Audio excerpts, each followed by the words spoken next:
Can you believe that just one tiny difference in driving is worth almost 2 seconds per lap? There's a very simple reason for that. Trail braking is not only one separate input that adds to your driving vocabulary and makes your car miraculously faster. Trail braking is a technique that requires that you completely change your other driving inputs to make it fit, to make it work. The key here is that you feel as if the brakes are the main source of rotation as opposed to the steering, and this forces you to use less steering, to do a more V-shaped line, and to deal with micro oversteer on corner entry. So everything is a little bit different when you trail brake, which is why when you try it for the first time, it does not work. You have to be patient and to repeat it several times until you finally adapt your driving style to the new technique. My pro tip here, the more you use your brakes on corner entry to rotate the car, the more you have to relax your hands to be able to add less and less steering with more precision. Can you believe that just one tiny difference in driving is worth almost 2 seconds per lap? There's a very simple reason for that. Trail braking is not only one separate... I'm roasting lamb shank. Got a touch of olive oil here, some black pepper. We're gonna set it over this fire and just sear the outside. Nice sear on that. Now we're gonna roast it slow and low. Add some rosemary, thyme, and parsley. Oh my goodness, this smells amazing. All right, I got a little Indian butter curry and some instant rice to go with my lamb. You know, cold tank is okay, but when you heat it up, it's like wassail or spiced oranges. It's actually really good. Oh, that is so beautiful. I also brought along a couple pieces of naan too. Oh, that's perfect. Roasted lamb shank, butter curry, and naan. Oh, it smells amazing. That is so good. I don't eat lamb enough. Oh, curry's good too. I'm roasting lamb shank. Got a touch of olive oil here. I'm James Hoffman, an author and coffee expert, and I'm here to answer your questions from Twitter. This is Coffee Support. First up, Black Horse Cough asks, caffeine myths, dark versus light. Does the type of roast affect how much caffeine is in coffee? This is a really good question. Let me get some dark and light roasts for you. Now, a lot of interesting stuff happens in the roasting process. With a lighter roasted coffee, technically speaking, more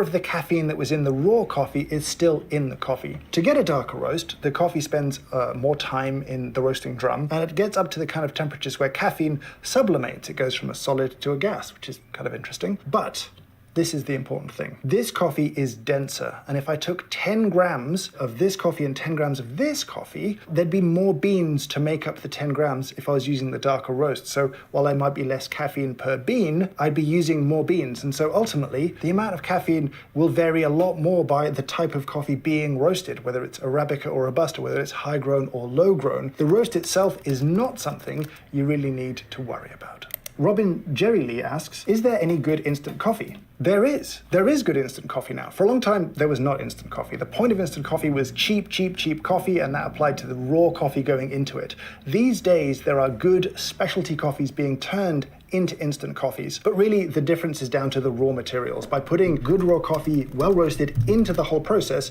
you get a surprisingly good result out. Alison D. Rush asks, how do coffee beans grow decaffeinated? Good question. Coffee does not grow decaffeinated. Coffee trees actually produce caffeine as a form of insect repellent. The higher you grow coffee, the less caffeine it needs to produce because the less insects there are. Now, when we decaffeinate coffee, that's actually a process that's done after harvest, but before the coffee is roasted. And there's a bunch of different ways to decaffeinate coffee, some of which have very nice sounding names like Swiss water process. Others have terrifying names like ethyl acetate, but ultimately all decaf processes are very safe and generally have to remove 99.5% of the caffeine from coffee to be certified as decaf. However, they are now starting to experiment with new varieties of coffee that are naturally very low in caffeine, so keep an eye out for those. Those don't need decaffeination and they'll have way lower levels of caffeine than normal coffee. Let's see what's next. The Pour Over blog asks, what's the ideal temperature for coffee? That's a good question.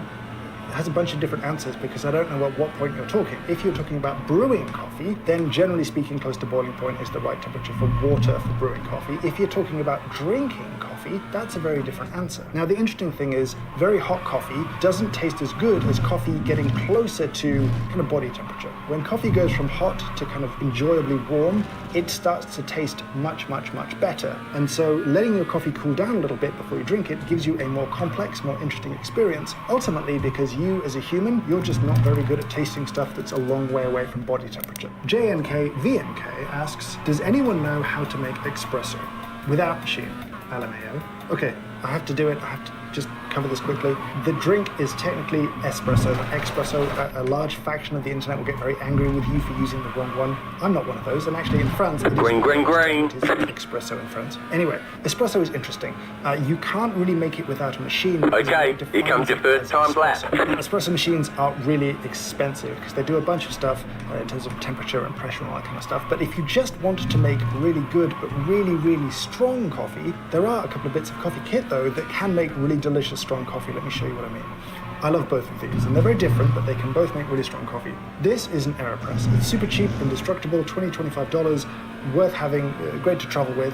And this is the time-honored classic. This is a mocha pot or a stovetop brewer. Both of these can make really strong coffee, and by sort of strong coffee, I'd be anything from almost espresso strength of like 1 part coffee to 3 parts water, up to a kind of traditional mocha pot brew of 1 part coffee to 10 parts water. Or if you have a way to foam milk at home, you can make a delicious kind of homemade cappuccino.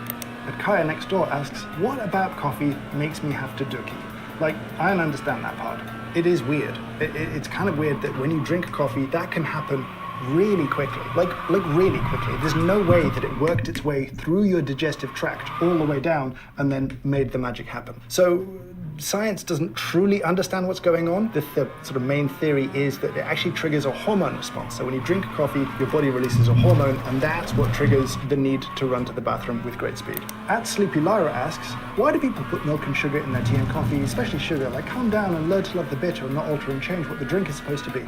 It's a good point. There's a lot of reasons to put milk in coffee, and mostly they are the coffee tastes bad. Now, milk is going to add a little bit of sweetness to that drink. That's definitely going to help. But milk does another very cool thing. It acts as a bitter blocker. So when you've got harsh bitter coffee, sugar doesn't actually decrease bitterness. You can add a little bit of salt, and actually, if your coffee is really bitter, a tiny pinch of salt is a wonderful thing. But milk comes in and actually masks some of the bitterness, and that's partly the sort of proteins of the milk and also the fat in the milk too, which give it a kind of nicer texture and mouthfeel. As for tea, yeah, I don't know. I don't One more lap. sugar in tea, so I'm with you.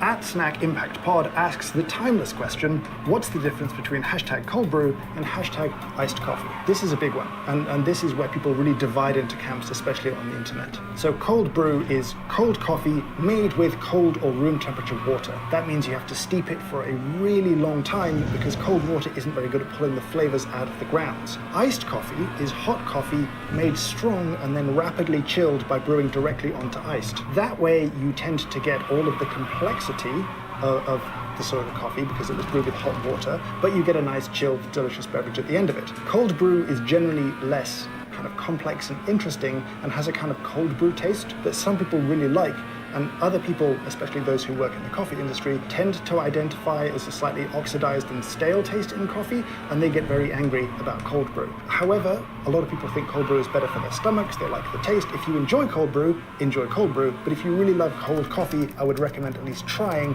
iced coffee. TS Organics asks, what climate is best for growing coffee?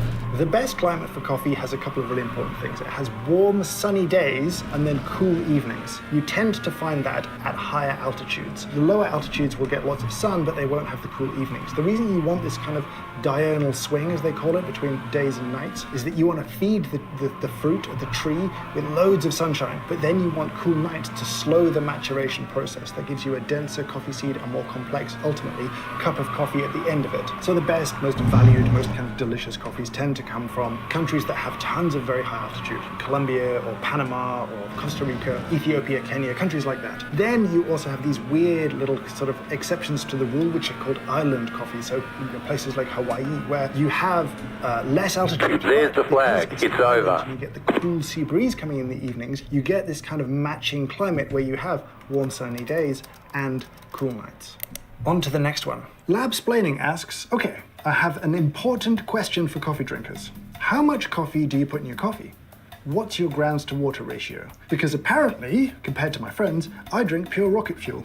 So now I'm curious. Firstly, when it comes to coffee to water ratios, there's no correct answer, it's basically preference, but there are some guidelines that work for most people. I would recommend people brew 60 grams of coffee per litre of water, or if you turn it back into a ratio, 1 part coffee to 16 parts water, but it could be 15 to 17. That's the kind of rough area there. To help you with this, I would strongly recommend a kitchen scale, like this one. The reason I like these is that I'm usually making coffee before I've had coffee, and I don't really want to think about the coffee making process, but if I know just how much coffee to put in, how much water to put in, I'll get it right every single time, and I'll be very kind to myself. So these cheap, essential, good for cooking, get a set of scales. Philip Brown asks, does grinding your own coffee beans make much of a difference to the taste? It makes a huge difference to the taste. If there was one thing that I could sort of make everyone in the world do, it would be grind their own coffee beans fresh. It is delightful. They smell amazing and your drink tastes so much better. I feel like almost everyone owns a pepper grinder. You're willing to do like a little bit of work for a tiny component of one dish. And coffee, that's the only ingredient and you get all the benefits. It tastes better, more complex, more delicious, more enjoyable, and you get the smell. So like, good luck, everybody. Grinding your own coffee is a wonderful thing. Satnam asks, there's no real difference between a latte, flat white and cappuccino, is there? We're just humoring them. No, there's The estimated SOF is 934. There are a lot of points on the table. Be smart and get a good finish. Good luck for you too, bro. I'm gonna assume that's good luck, but in a different language. Yeah, I speak different language, bro.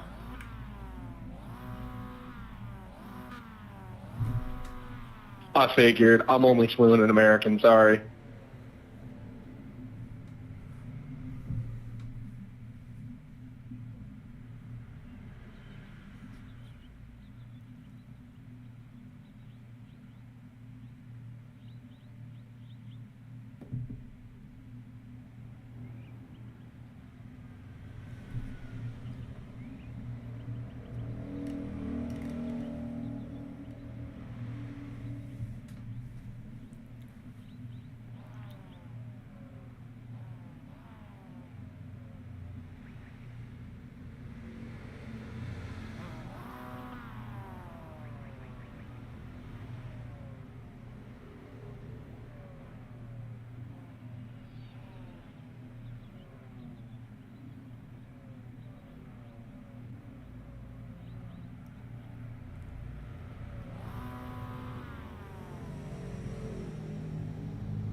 Green flag, green flag.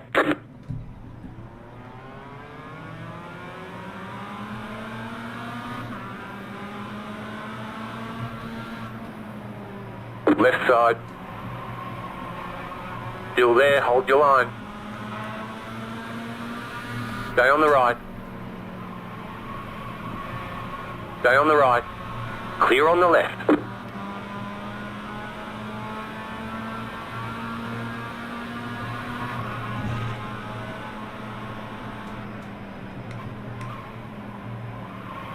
Left side. Clear on the left.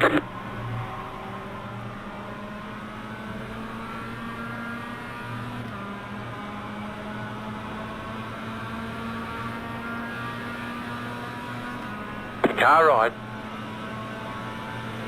Stay on the left. Clear on the right.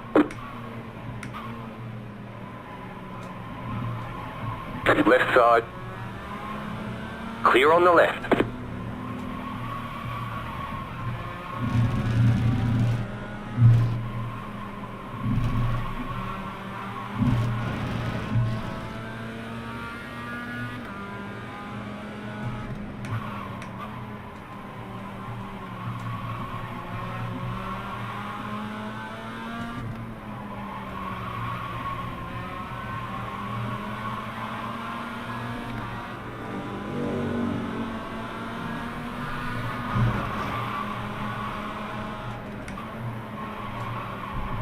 Right side, clear on the right.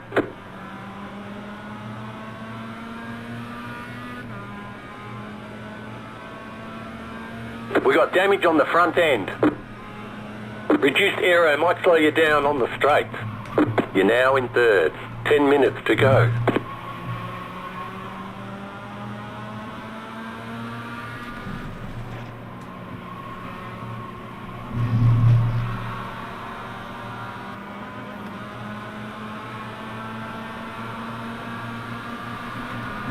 Car on your left.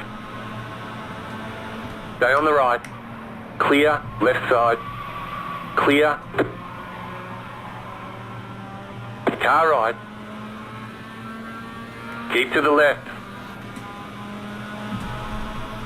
Still there, hold your line. Keep to the left.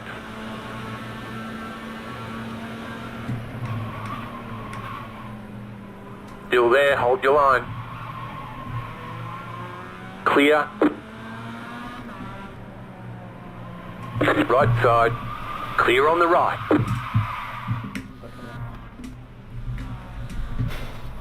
There's an incident ahead.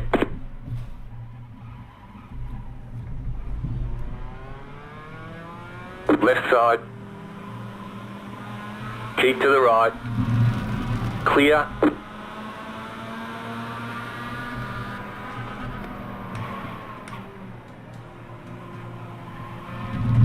Car right. Still there, hold your line. Keep to the left. Clear on the right. Car on your left. Clear.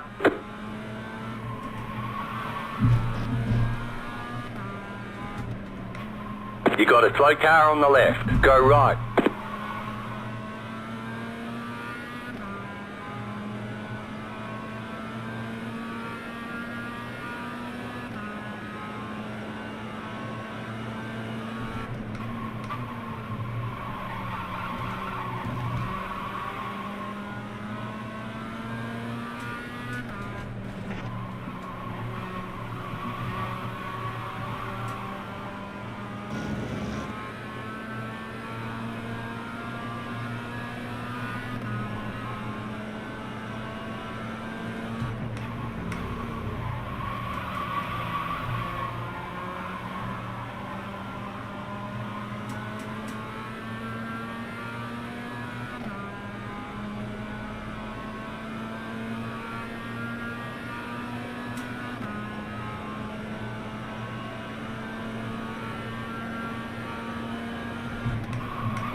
Right side, clear on the right. No. Left side, clear on the left. Car on your left, clear on the left. We got damage on the front end. That aero damage is probably slowing you a lot.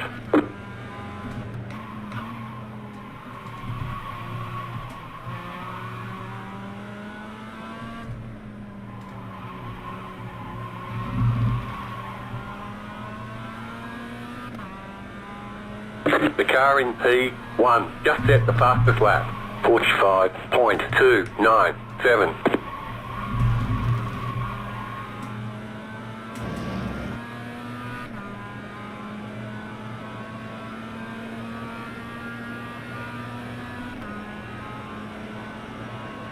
That was your fastest lap of the session. You're in fifth. Good job, very nice.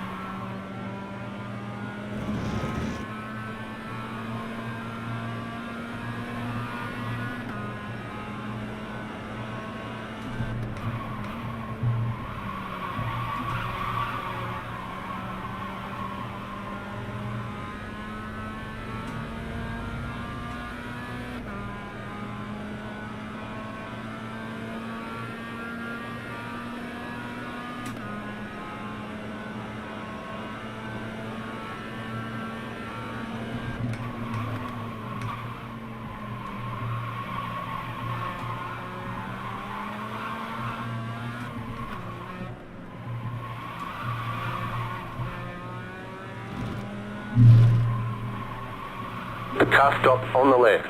Go right. 5 minutes to go.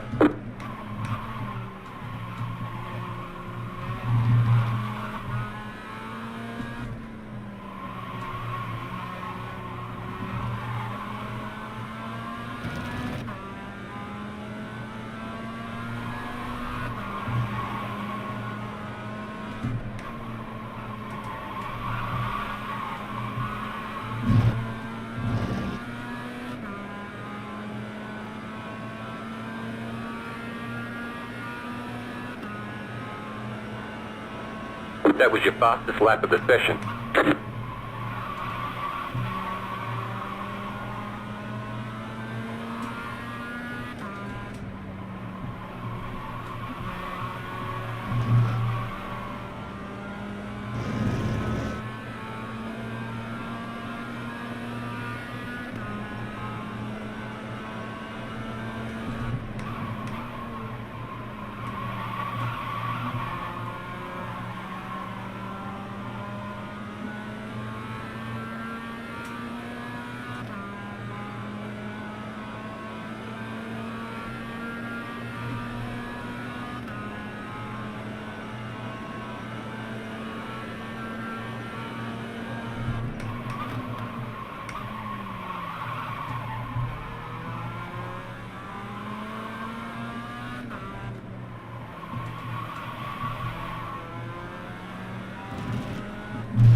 Car right.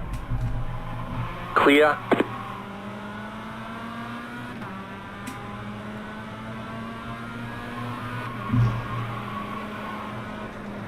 Left side. Clear.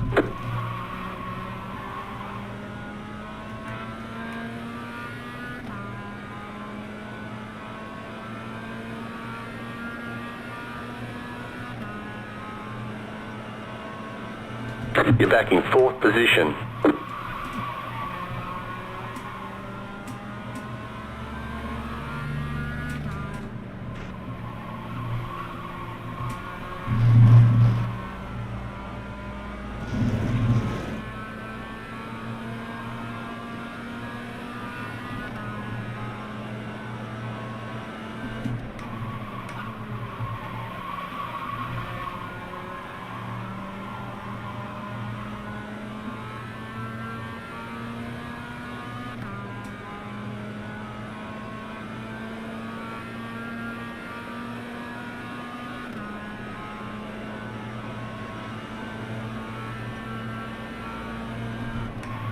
You're pulling away from the car behind. The gap is 6.5 seconds.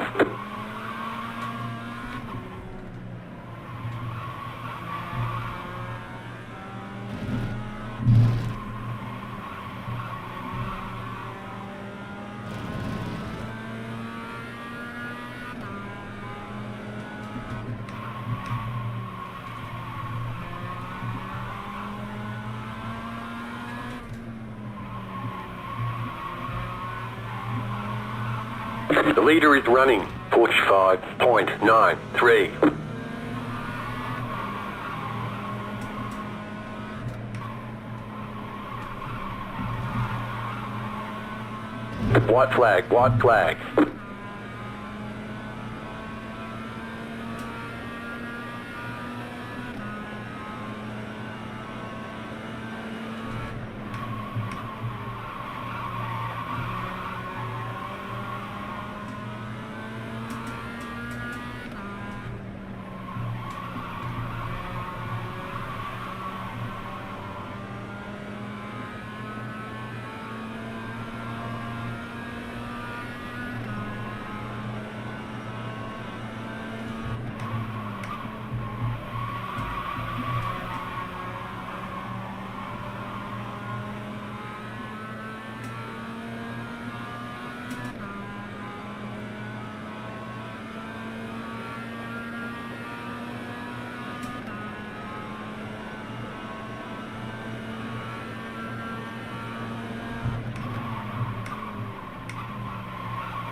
they all have different histories and they have some key differences in terms of strength as well as texture. A latte is probably the weakest of the drinks there. It's a milky coffee, it might have a thin layer of foam. Conversely, a cappuccino should be a much stronger drink. It should have a nice thick, moussey layer of foam on top if it's good. Now the flat white, the Antipodean invention, lives between those two things. It's the texture of a latte, but the strength of a cappuccino. In terms of histories, the oldest drink by far is the cappuccino, and it's not Italian, it's Austrian. Back then it was called ein Cappucciner, and it was just black coffee and milk mixed to the color of the Capuchin monk's robes, which is very specific. Cafe latte really is kind of an American invention. That sort of happened when coffee spread outside of Italy. Latte macchiato exists in Italy maybe, but the flat white, that's Antipodean. And they argue, the Kiwis and the Aussies, about who invented it. We don't know, but that's their invention, probably in the 1990s.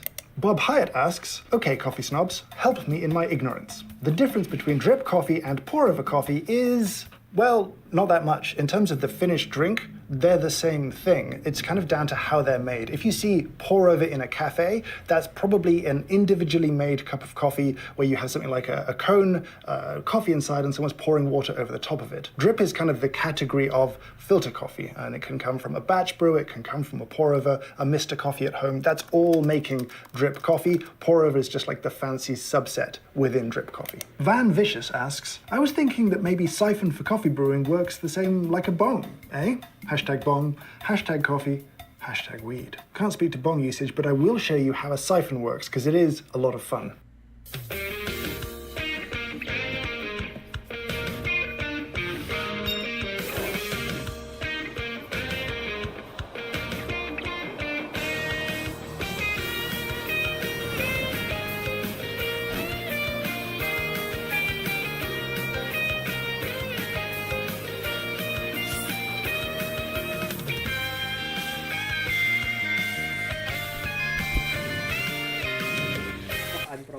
Going to need a few different bits for this though.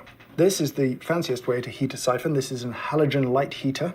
And then this is a siphon. And it works in a lovely way. It's a nice science demonstration. We're going to start with putting some hot water in the base of this thing. Start to get it hot. Yeah. And then we're going to put this piece in here because these little balls here act as a nucleation point. If you boil water in a smooth vessel, you can actually superheat the water and that's bad. Don't do that. So once the water starts to boil, we'll put this top piece on and that will create a seal in this bottom chamber. And as the water boils, it creates steam, and that steam is going to expand and push the water through the tube up into this top section here, where we can add coffee and we can brew. So this is clever because even though this water is boiling hot, this water isn't boiling hot, and it's kind of a nice temperature for brewing coffee. So you can reduce the heat a little bit here, and then we're going to add our coffee. Give it a little mix. You want all those grounds to be nice and wet. Now this is one of the most enjoyable brews to sort of smell as you go. At the start, it smells kind of harsh and piney and resinous, and after about a minute, it will start to smell really sweet, and you kind of know the brew's pretty much done. And at the end of the brew, this is the fun bit. When you turn off the heat here, that steam is going to start to cool, and it'll start to contract, and it will create a kind of negative pressure that will start to suck the grounds and the water through the filter. We'll end up with our delicious brewed coffee down at the bottom here. And you're ready to pour and enjoy your siphon brewed coffee. Guaranteed to impress your friends, though not something you want to do every morning. Perfect Daily G asks, full immersion or filter coffee? What's your favorite? Now, this refers to the kind of two big schools of coffee brewing that are out there. Let me show you examples of each one. You've got full immersion, and that's like a French press, where all of the coffee and all of the water hang out together for a while, and then you separate and strain them, versus filter coffee, that's usually more of a percolation. And there, you're pouring water onto a bed of coffee, and the water is sort of passing through and percolating through it. And these can be a little bit more difficult to get right. These are very easy ways to make coffee, and so I love a French press for being really, really simple, effortless, and a wonderful way to brew almost any coffee really well. So from an ease perspective, definitely love full immersion brewing. A question from @FizLalRB4. Can you eat raw coffee beans? I mean, you can, you shouldn't. Don't chew them, they're really hard. Raw coffee is much, much harder. It's a plant seed and it's quite big, it's about the size of a peanut. So don't chew it, you might crack a tooth. Fuck. But if you ingest it, yeah, it's just gonna pass right through you. That's what seeds are designed to do. So, you know, some people have chosen to drink the results. Don't do that, don't do that. Coffee fruit, however, if you get the chance to eat fresh coffee fruit from a tree, is delicious. They look like grapes, but they're mostly seed and they're kind of tangy tangy, watermelony, delicious little fruits. Definitely eat those. David Alvarezi asks, who invented coffee? I want to kiss you, but after this poop, I just had coffee. This is a great question because we don't know. It's really interesting. We kind of have no idea of this really important moment in humanity's history. We know that people were drinking coffee in the 15th century in and around Yemen and the Arabian Peninsula. And we know that before that, in Ethiopia, where the sort of coffee tree first flourished, people were eating coffee fruit from the tree. But this moment where someone was like, I'm going to take the seeds from this fruit, squeeze them out, I'm going to dry them, then I'm going to roast them, then I'm going to smash them to little pieces, then I'm going to put it in hot water, and then I'm going to drink that hot water. That moment of genius, we have no idea when and where that happened. Tommy Udo asks, is it possible or desirable to roast your own coffee beans at home in a domestic gas oven? Well, it's possible. I would not say it's desirable. I have a little bit of raw coffee here. That's raw coffee. It's pale, it's green, it's a very dense plant seed. Now, the roasting process is where a bunch of magic happens. It's where it goes from tasting like a plant to tasting like a delicious cup of coffee. You can do it in an oven, but that coffee won't roast evenly. The bits in contact with your baking sheet will sort of roast a lot faster because the convection of the air and the conduction of the pan itself. A commercial roaster will constantly churn and toss and move the coffee around to make sure that it's roasting evenly. And uneven roasts tend to taste harsh, bitter, charcoaly, and a little bit burnt, but it can be done, and people do it, so feel free to experiment. But I warn you, if you think coffee is a weird hobby, coffee roasting is far more of a terrifying rabbit hole. At Darren Shaw asks, should you freeze your coffee beans? And I would say, yes, you should freeze your coffee beans if you're going to store them for a long time. If you've got way too much coffee in the house and you're not going to get through it in the next few weeks, package it up, sort of airtight, that's kind of important, and then freeze it. It'll keep a really long time in the freezer. You can grind from frozen, but I wouldn't recommend kind of opening a bag and pulling out a handful of beans at a time. If you're going to sort of brew a bag, pull it out, you can defrost it, it's fine. You can use it from frozen that first time, it doesn't really matter. But freezing the coffee beans is definitely a very good thing. Don't bother putting them in the fridge. Don't put ground coffee in the fridge. That doesn't really slow down the staling process, and you can kind of cross-contaminate. You can make your food smell of coffee and your coffee smell like the food in your fridge. So freezer is good, cupboard is okay, fridge is bad. Init Inc. asks, why are they putting nitro in my coffee? What's happening? Well, they're doing it for two reasons. Firstly, it looks really cool. You get that kind of Guinness effect, a kind of nice foamy head. It looks beautiful. And then they're doing it for the same reason that kind of beer does it, in that it adds some really nice texture to the finished drink. You end up drinking this kind of black coffee that's somehow almost creamy like a cappuccino. That's mostly it. I think beer pioneered this stuff, and coffee was like, we can use the same equipment and do the same thing, and the results are pretty fun. So a very common question from Food Express Inc. is coffee actually good for you? And I think we can say with a decent degree of certainty, yes, coffee is good for you. Now, there's a load of different studies done on coffee, and we've got good data saying coffee is good for the microbiome. It contains a surprising amount of fiber. Coffee is good for your heart. We see reductions in heart disease as well as arrhythmias. There's lots of supporting evidence from loads of different studies around the world that says coffee drinkers live longer. But, and this is a really important but, that doesn't mean you should just drink as much coffee as you want. The moment that coffee starts to interrupt or disrupt your sleep, that's too much coffee and it's now bad for you again. So that's the sort of line in the sand. The minute you start to struggle to go to sleep or have decreased sleep quality, that's when you need to dial back your caffeine consumption. Coffee Fiend MA asks, what is the difference between #coffee and #espresso? Espresso is a very small, very strong cup of coffee brewed from incredibly finely ground coffee under high pressure at high temperatures. So it's like an intense extract of coffee. Typically it's brewed at 9 bars of pressure, which may not mean much to anyone, about 130 psi. And you do that because when you grind the coffee really fine, you need to sort of push the water to be able to get it through the coffee. Now I've got some samples of grounds here. Espresso ground coffee, it's not quite flour fine, but if you sort of pinch it, it will retain its shape. It's really pretty fine. Whereas for drip, it's more like a coarser sugar kind of thing. You can feel much bigger pieces between your fingers. And with espresso, you're going to use a lot less water because you need less water because there's a lot more flavor exposed in the grounds by grinding them so finely. So that's the definition of espresso. A small amount of liquid, tons of coffee flavor, brewed under pressure, which also gives it a lovely red-brown foam on top called crema, and it must be done under those high pressures. At Katie Bizguz33 asks, I think I burnt my coffee. is that even a thing? And the answer would be maybe. It depends how you think you burnt your coffee. If you think you burnt your coffee by putting boiling water on it and you got a kind of burnt, harsh taste, no, you didn't burn it. That flavor is just in the coffee already, and the very hot water extracted the flavor out of it. However, if you think you burnt it by putting it on a hot plate for half an hour, then yes, you kind of did. You kind of cooked it, you generated a bunch of new tastes in the liquid, and yeah, it's going to taste harsh, bitter, and unpleasant, and then yes, you did burn your coffee. Marcia Herald asks, I have a question since I'm not a parent. At what age do you start letting kids drink coffee? There's not like a rule here. There's actually no real guidance. I read at one point schools in Brazil were giving coffee to children to help them concentrate in math lessons, kids as young as 9. So, you know, from a biology perspective, nothing particularly bad is going to happen. But if you have a traumatic bedtime most evenings, I suspect giving your children caffeine is not a very good idea. Young Salami Boy asks, mistakenly got sugar in my coffee. Absolutely disgusting.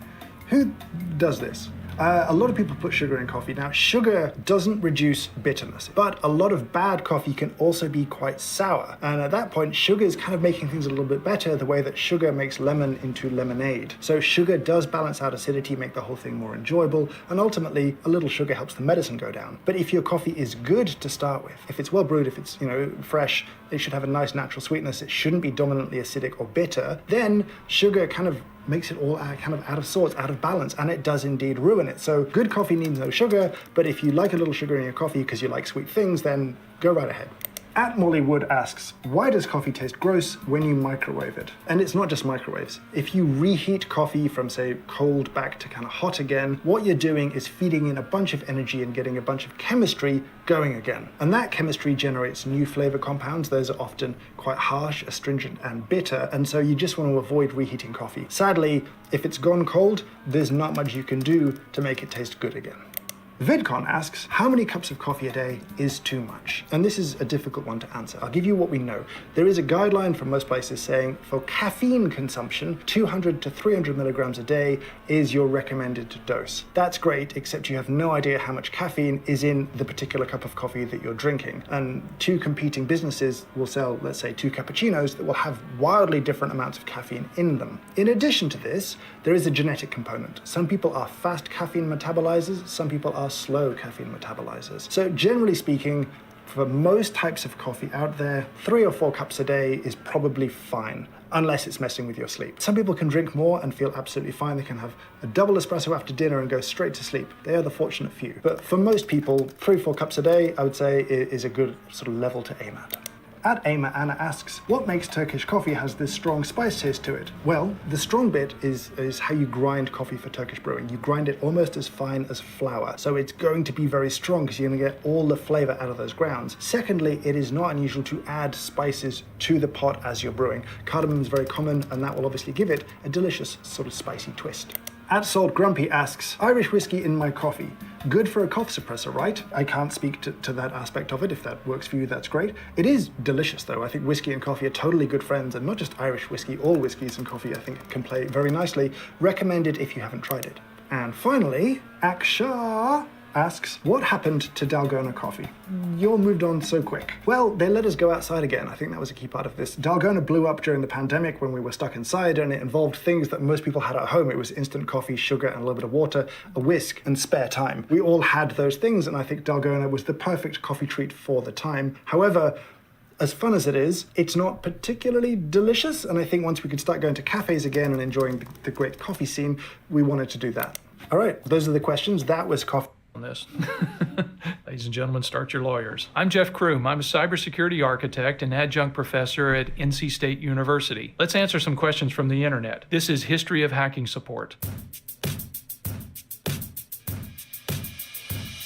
At MattScary34 asks, who do you think is the most influential hacker in cyber history? Some of the really great hackers are ones you've never heard of because they, in fact, were so good they didn't get caught. Certainly one of the big names, he was certainly the most influential and infamous back in the day, is Kevin Mitnick. Kevin Mitnick was particularly known for his social engineering, where he would basically try to con people, rely on their desire to trust each other, and get information out of people by pretending to be someone else. He served 5 years in prison. He was arrested for abusing the phone system. Back in those days, you had to pay for long distance calls. He was able to break into the phone system and make calls for free. At Raymond Ghosh 1 asks, where does the term hack come from? The term really traces its evolution from the 60s, where at MIT there was a model train club, and they used the term hack or hacker to refer to someone who was able to use the technology in an unconventional way, in a creative way. Then about the 70s, 80s, it kind of took a change,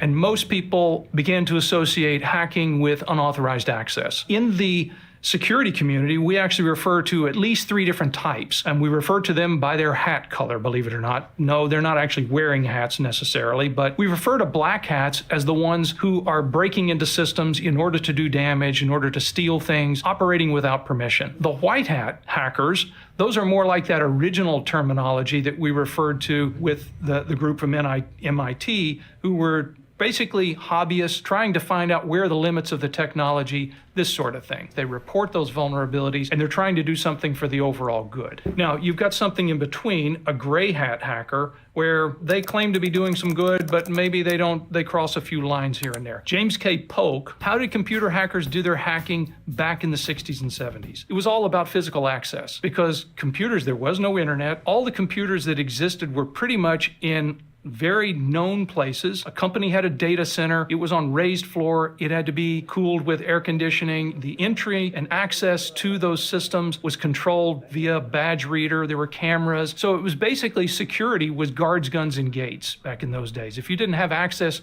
physically to the system, you couldn't do much damage. If you're still typing your coding prompts, you're leaving performance on the table. You're prompting Cursor over 100 times a day, but typing detailed context takes forever. So you send lazy prompts and you get mediocre results. I've been there and it's not fun. Let me show you how I changed my entire dev workflow. I use Whisperflow to dictate full prompts with complete context. I describe what I need in plain English in flow format. Hey, William, what are you doing, bro? Get in the right VC. Function names. Everything I know you hate typing. Instead of typing out file names, I can just reference them by voice. Watch this. Fix the authentication bug in authcheck.ts and update the error handling in userservice.ts to match. We're waiting, William. It started moving to where attackers were starting to use the phone system. Hackers that were hacking on the phone system were known as phreakers, phone hackers. They would do different things to try to figure out how they could get into the phone system and control it remotely, maybe from a payphone. There were not a lot of computer systems for them to break into yet. And then we start moving into the 70s. Now we didn't really have an internet that everyone had access to, but more and more systems were being made available over the public Green flag, green flag. Modems, and you could call into a system and then get access. If you knew the password, you could log in and then maybe take control of the system that way. So that's what happened really more in the 70s. In the 80s, especially as we move into the 90s, then we had the internet. And that's when really hacking changed very dramatically, because everyone had access to everyone everywhere in the world. It was a great thing for pretty much everyone, including the attackers. At Charlie's Curious asks, have hackers ever taken down a government website? One of the first that I remember was back in about 1996 when the Central Intelligence Agency had their main website hacked, and at least for a short period of time it said, "Welcome to the Central Stupidity Agency." Not a lot of damage done there, more just a reputational damage. It was basically electronic graffiti. So what could people do to prevent their websites, for instance, from being hacked? One of the first things is make sure that you change all of the default user IDs and passwords. We call that hardening. That's one form of hardening. Another is turn off all the unnecessary services. Every single thing that's turned on a system is potentially another way a bad guy can use to get into your system. Also keep your software up to date, because all the time, vendors are fixing bugs in their software, and many of those bugs are security bugs. And the bad guys will know about what those bugs are, and they'll take advantage of them. Needs to be, at minimum, multi-factor authentication. Don't rely on voice recognition, by the way. We have deep fake technology from AI that potentially could fake that stuff out. WeDeets asks, question for cybersecurity mavens. Since Signal is open source, doesn't that mean that some intelligent adversary could determine its encryption algorithm and come up with a way to decrypt Signal communications? Well, yes, in general, but first of all, don't add people to your group chat if you don't know who they are. There's a notion in cryptography that's known as Kirchhoff's principle, and it says that nothing should be secret about a crypto system except the keys. In other words, knowing how an algorithm works should not give you any inside into how to break it. A good crypto algorithm will stand the test of time. Everyone can know how it works, and yet they still can't break it. The only way to break an encrypted message is to guess what the key is. That's been the case. So if the keys are the secret to the system, then one thing you want to be able to do is generate those keys and keep them secret. You want a random key, and then you want to store it somewhere safe. The more randomness you can get, the better your key will be, and then you don't have to remember that. You'll use some other form of multi-factor authentication or things like that in order to get access to the key. But the key itself will be saved on your system, and if it's really sensitive, you'll store it in a special place in hardware where if someone tries to access that without permission, it'll actually blank the key and just wipe it out completely. Then that crypto device becomes effectively just a paperweight at that point. Deadbird Rugby says, I've seen some older generation folks on LinkedIn as cybersecurity analysts in the 90s. Yeah, he's probably talking about me. From what I remember, the internet was like the Wild West in the 90s. A lot of focus was just on putting up a firewall, putting up some sort of technology that gave us an initial block, an initial front door to separate our internal network from the external Wild West. But firewalls weren't nearly enough. They weren't enough then, and they're not enough now. But that was what a lot of the view was. And we talk about the Wild West. Well, there was a Wild West then on the internet because everything was kind of unknown and unmonitored. We still have that today to a great extent. But then there's another layer deep below the surface that most people never see. Where you exist for the most part, if you're typical of most people, is you're on the surface web. That's maybe 5% of the content that's on the World Wide Web. And it's stuff that you can get to from your favorite search engine. It's been indexed, in other words. So you can go to the search engine and find it. The other 95% is kind of, if you think of an iceberg, this is the stuff below the surface. You know, the iceberg is deeper below the water level. So think about the iceberg, the other 95% that's below, that's the deep web. It's not necessarily nefarious stuff. It's just not stuff that everyone needs to get to. It's business records. It's things like that. Only authorized users would be able to go in and authenticate and be able to see that stuff. But there's a subset. That's in an area we call the dark web. And it's dark because it's not indexed. You have to know where it is, so you're not likely to just stumble into it. In fact, you've got to use special tools to get there. And for what it's worth, I don't recommend that you go there because it's a rough neighborhood. Your system could be taken over, could be hacked, could have malware on it after you visited some of these illicit sites. Now, is everything on the dark web terrible? No. Some group of the people that are on the dark web are people who are whistleblowers, people who are political dissidents, people who live in areas of the world where they can't speak freely, and maybe it's even journalists who need to be able to get a message out and be able to do it with anonymity. But with anonymity comes also the possibility of illegal and illicit activities. It's dark because the lights are off. It's not dark because of what the content is there, but certainly some of the content is of a dark nature. A user on Reddit asked, what was the Stuxnet virus and why was it so successful? Well, Stuxnet was some malware, I'll just use that general term to refer to it, designed specifically to target nuclear centrifuges in Iran. It was unleashed on those systems. Those systems didn't have general internet access. So the idea was that it would be brought in to the system physically, implanted on those systems, and then it would cause these centrifuges to speed up and slow down and speed up and slow down, which caused them to not be functional. The idea, of course, was to disrupt Iran's ability to enrich uranium. So who was looking out for doing that? Well, there's a lot of attribution, and it's one of those situations, one of my favorite quotes is, those who know aren't talking, and those who don't, well, you can't shut them up. I'm going to keep talking, so now you know which one of those categories I'm in. I don't have any firsthand information, but it's been widely attributed in the public space that the US and Israel were involved in this particular attack as a way to try to subvert Iran's nuclear ambitions. It was pretty successful for a good period of time until it turns out that the virus spread to some other systems. Those other systems then were discovered with an antivirus tool. Then from there, the whole game started to unravel. At Mach5 Turtle says, yay, my data has been compromised due to the OPM data breach. Not sure that's a reason for celebration. My fingerprints and everything. Where will it all turn up next? How exciting. That's a case where data is turned over to someone else and you have to trust that they're going to do the right thing. And maybe they do the right thing 99% of the time. Kopi hits yang top, ya top kopi gula aren. Cuma kamu di story. Itu juga nendang di kreasi. Ngeblend any moment. Selalu top. Kopi, susu, gula aren, ngeblend. Kopinya gokil. Kita generasi top kopi gula aren. I told you so. Favorit semua dari Wings Food. Hai, aku Omar, aktor.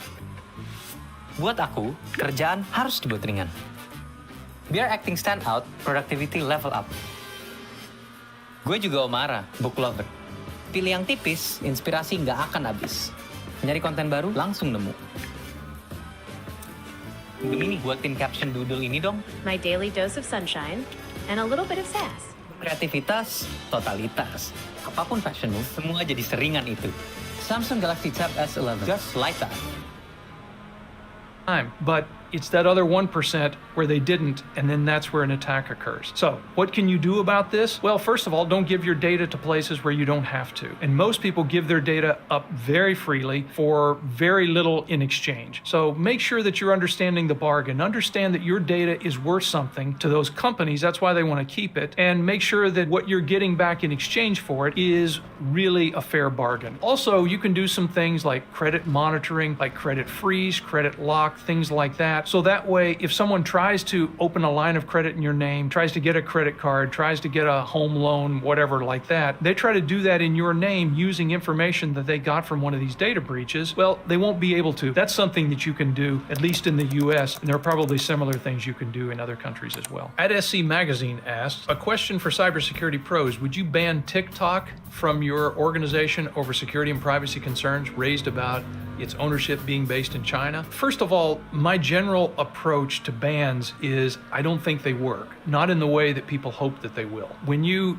ban something, you drive its behavior below ground. And once you drive it underground, then it's hard to monitor. Now, am I concerned about ownership? I'm concerned about ownership of all of these, because just because a company is in China or even if they're in the US doesn't necessarily make me think that there's going to be no violations of privacy or no manipulation of information. We've already seen that every country on earth is really good and has people who will find ways to be good at manipulating people through misinformation and fake news. And we know that privacy violations occur everywhere, and we also know that privacy violations can occur even unintentionally. So there are concerns, certainly if a government is able to say, we are going to make you turn over those records to us, and now there's not independence from that service and the government. And that's a big concern, but that happens in a lot of cases. I heard Daikaiju asks, what are some ways elections are vulnerable from a security standpoint, and what can be done to shore up these platforms? Almost every case, I will choose the more high-tech alternative to the lower-tech alternative, except when it comes to voting. In that case, the reason I like paper ballots is because with a paper ballot, if the counting machine messes up, well, we just go back and take the paper ballots and run them through another one. If we have only electronic votes to begin with, we can't go run them all back through. We can't line up all the people that voted on that day and say, please go back, get in line again, and vote exactly the way you did before. It doesn't work like that. We could have a power outage at a voting station. Well, again, that doesn't affect paper ballots. It might affect the counting, and if we want to use machines to do counting of those, I think that's not so unreasonable. But there are a lot of things that technology helps us with. This is one where a lower tech solution is probably better. Chronoport asks, why did the I Love You virus overwrite other files? If you're a virus, you're trying to spread yourself as much as you can. The more types of files that you can overwrite, the more things you can infect, and the more other systems you can infect, and the harder it is to get the system disinfected. If you're the designer of a virus, you want it to spread as virally as possible, so infect as much stuff as you possibly can. At Ala Folix asks, who stopped WannaCry? WannaCry was one of the most famous examples of malware, did a lot of damage. The guy that's given credit for stopping it is named Marcus Hutchins. He did it in May of 2017. He was doing some analysis of the malware and found that it actually made a call out to a particular website, to a particular domain name. It was really long and complex and gorpy looking, nothing that you would ever guess unless you were just decompiling the code. And he realized that as long as it didn't find the presence of that, it would continue to spread. So what he did then was go register that domain name so that then whenever the malware went out to go ping that site to see if it exists, it would in fact exist. And therefore the malware would stop replicating. So he basically found what was a kill switch that was built into the code. But that didn't necessarily stop and eradicate. The malware was still on a lot of people's systems and may still be out there in some cases, but at least it was a way to turn a kill switch and make it stop so that it didn't hurt other people for at least a good period of time. At the Boss Almighty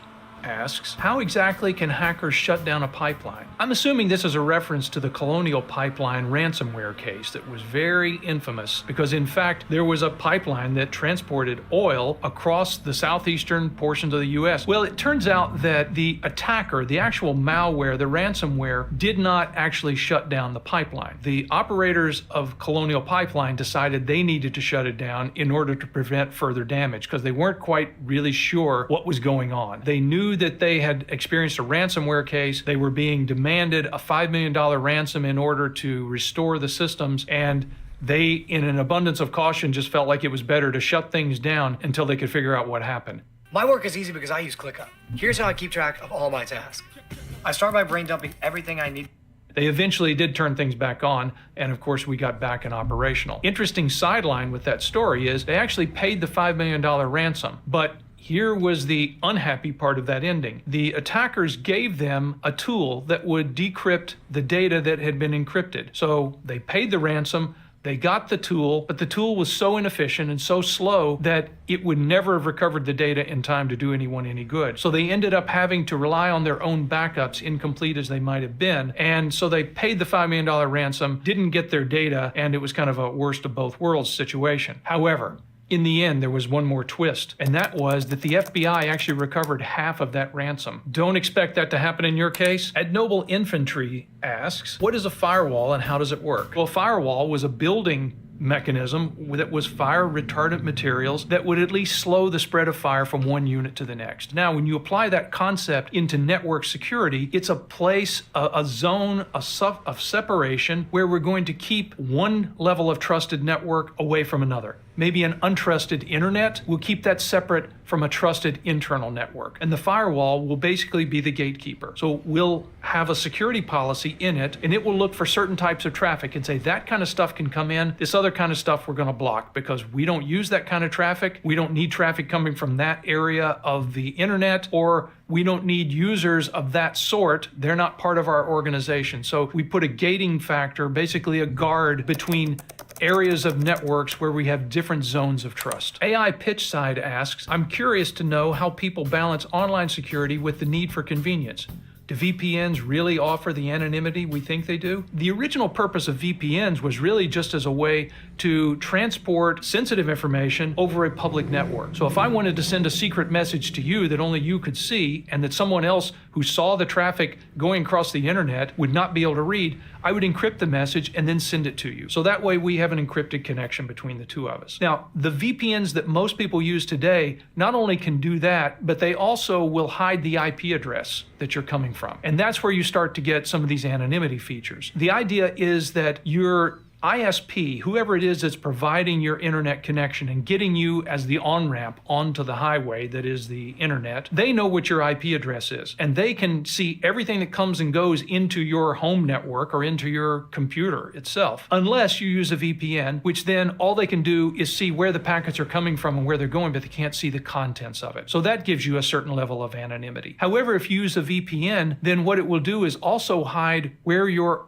originating IP address is. Because what will happen is no matter where you want to send a packet, if you've got the VPN turned on, it's going to go to the VPN access point first. Then from there, it will get routed to where it's supposed to go. So the ISP then at that point only sees, here you are sending all your traffic to this one VPN entry point, this VPN access point, and then stuff comes back from there. They won't be able to see the contents. They won't be able to see where it goes after that point. Now, that gives you some anonymity and some privacy. However, don't be fooled. What you've done is shifted your trust from your ISP, which maybe wasn't so trustworthy in terms of guarding your privacy, to the VPN provider, because the VPN provider now gets to see where all your traffic is going. And you don't really have a way to verify the way they're operating. So some VPNs will be very rock solid and will preserve your privacy. Others will not. So just by using a VPN, you may just be making it easier by concentrating all your data to one place. And if that place gets attacked, or if that place is a bad actor, then you've given them all your information. So be careful. A VPN's not a panacea. It can help. At Hot Geologist 6330 asks, why are phishing emails and telephone scams still profitable despite increased awareness? Simple answer is people. If you ever met them, well, they can be exploited. We have this tendency as humans to trust other people. Even if you're very jaded, you see someone walking toward a building, their arms are full of stuff and it's raining, and you're at the door, so maybe you hold the door open for them. But if that person was planning to do that as a way to get into the building, well, then they basically just socially engineered you into letting them come into the building and tailgate without using their badge. Social engineering is what lies at the heart of these types of attacks, of phishing emails, telephone scams, and things like that. Our tendency to trust. And in one context, that's a beautiful thing, because we wouldn't want everyone to be so jaded that we never trusted another person ever again. But we can't be trusting of everything either, because then everything falls. The attackers are always going to try to find that crack that they can exploit, and they keep changing their tactics. They keep changing different ways of doing this. Phishers originally used mostly just email. Now they've moved into other areas as well. In addition to email, they could do an SMS message to you. We call that, instead of phishing, we call that smishing. They could do phishing via voicemail. We call that vishing. There's even a new one called quishing, where they use QR code. This is a pseudo asks, are password managers safe? If you're asking a security person, is it safe? The answer is no. I don't even have to know what the question was. The answer is it's not safe. Nothing is ever fully safe. Nothing is ever fully secure. Now, is it safe enough? It depends on which password manager you use and how you use it and where you put the password manager and how you get access to the password manager itself. Most of these password managers will require you to set a strong password that you type in once, and then that unlocks all the other passwords that it keeps in its storage. If you have a trivial password on your password manager, you have an unsafe system. So you need to have at least one really good password. And again, maybe use multi-factor authentication so that it doesn't rely just on a password to get in. Let me tell you what's better than a password. If you're trying to make sure that no one steals your password, don't have one in the first place. And you say, what does that mean? I don't get to choose that. Well, actually, you are more and more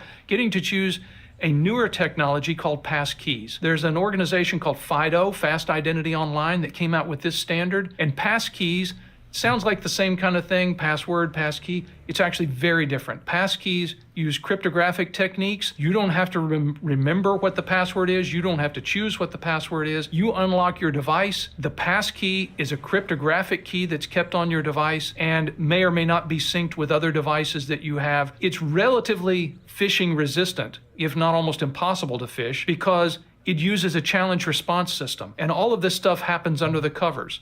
And the good news is password managers support both passwords, the good ones, and passkeys, so you don't have to choose. Curious Brain 2781 asks, how likely is it to catch a virus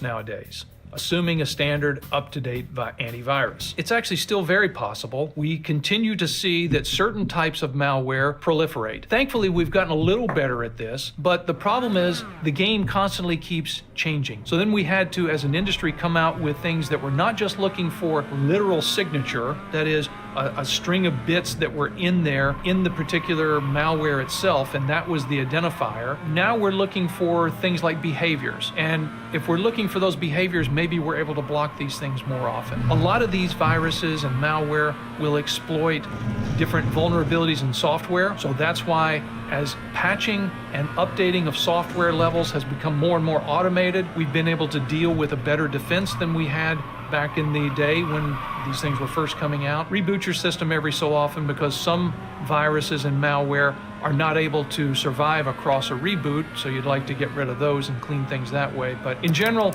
use tools that can disinfect your system. That will help a lot. Tyrone Biggums asks, what hack has caused the most damage? Depends on how you measure damage. Would it be financial damage? Would it be in terms of the number of systems that were affected? Would it be in terms of the number of lives that were impacted?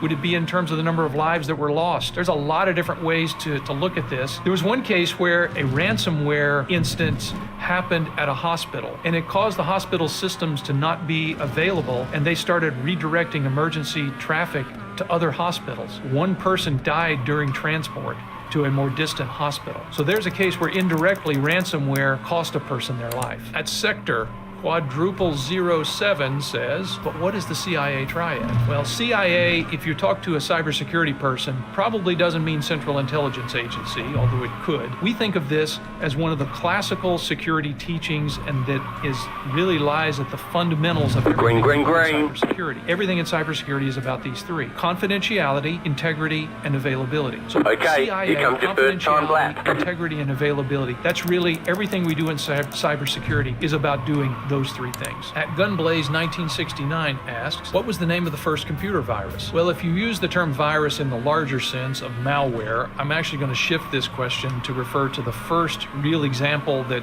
the world came to know, and that was the Morris worm back in 1988. And that was where an MIT student came up with a way of planting a piece of software on a lot of different systems across the internet, and it spread automatically. That's what a worm does. It self-replicates. And it did this and got to 10% of the internet before it finally got shut down. So that was really the first one that made the world wake up to the fact that this stuff could actually have software that could do harm. At Peter Burkhead asks, how is it I never heard about phone phreaking? It's an old attack. In the early days, when there really were not a lot of computers to break into, there was a phone system, and it was worldwide. And phone phreakers were the ones who tried to manipulate the phone system. And it was discovered that you could actually control the phone system, maybe even reconfigure the switch that's involved.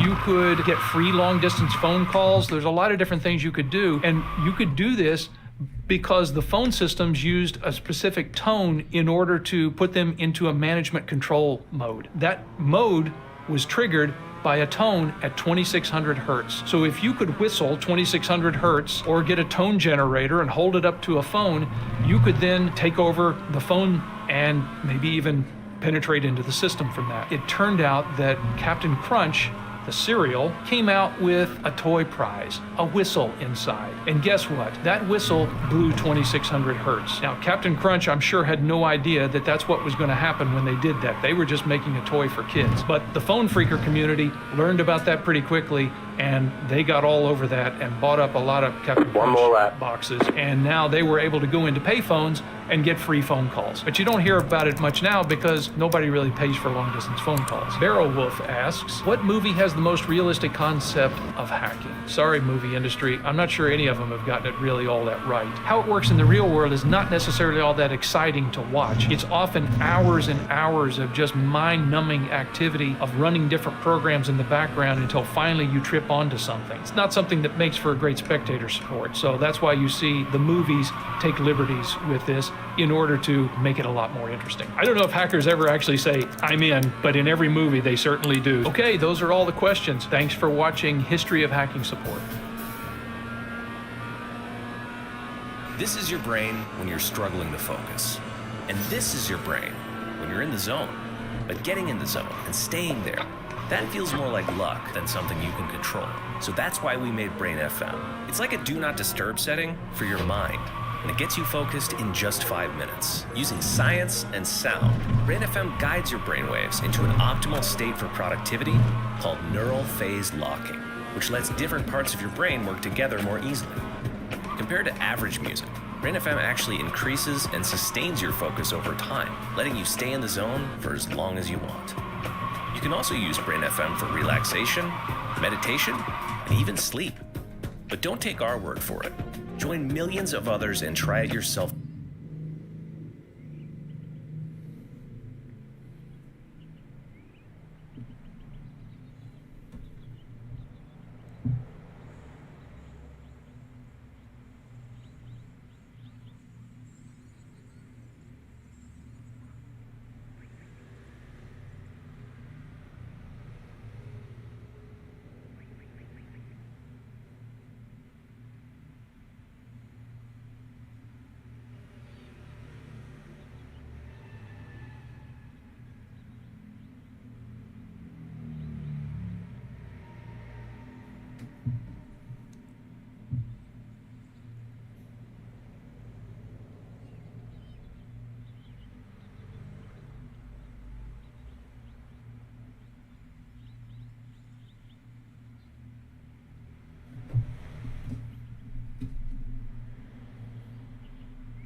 P1 is doing exactly that.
MSN-AD ネット損保の対応って大丈夫？三井ダイレクターコンシェルジュに相談できる。プラン選びそもそもわからん。あなたに合った保証プランをご提案。コスパで選ぶなら自動車保険は三井ダイレクト。 Here's how developers at Perplexity and NVIDIA are prompting AI 10 times faster. You're prompting Cursor over 100 times a day, but typing detailed context takes forever. So you send lazy prompts, and you get... Be patient, mate. Of course not.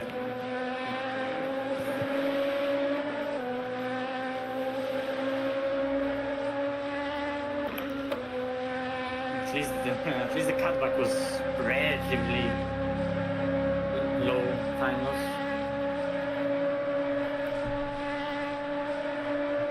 Oh shit, I forgot. To be fair, I can see why you said mate. Since Gatling was only 4 seconds ago.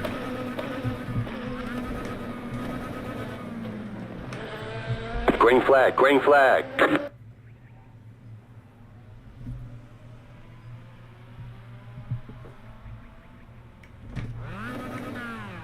The estimated SOF is 918.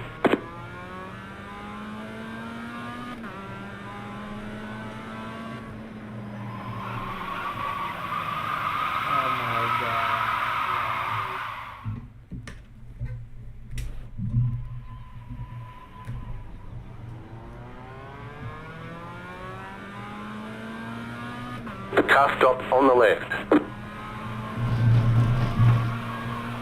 You got a slow car on the left. Go right.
Car stop on the left.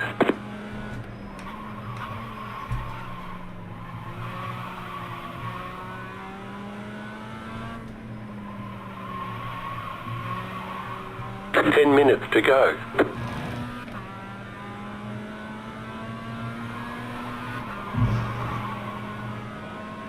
You got a slow car on the left. The car in front has gone off.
What the fuck, Bert?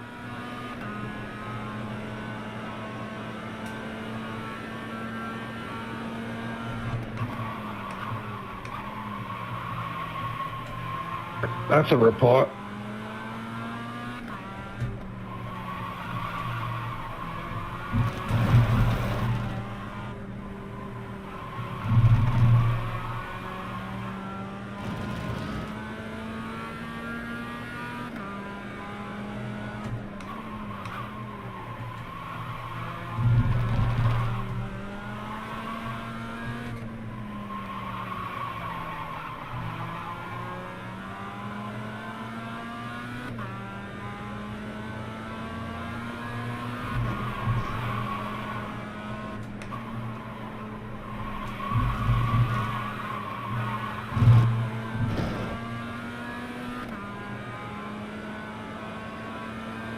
The car in P4 just set the fastest lap. 46.812. You've just set your fastest lap of the session. Car 6 is now leading. You're in 5th.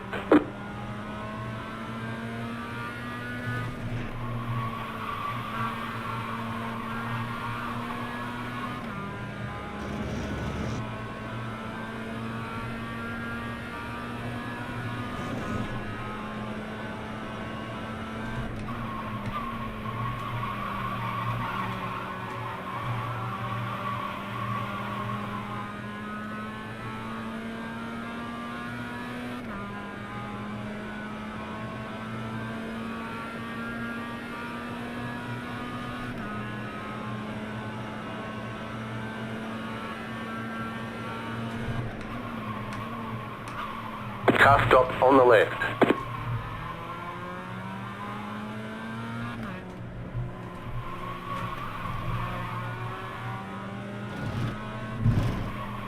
Five minutes to go.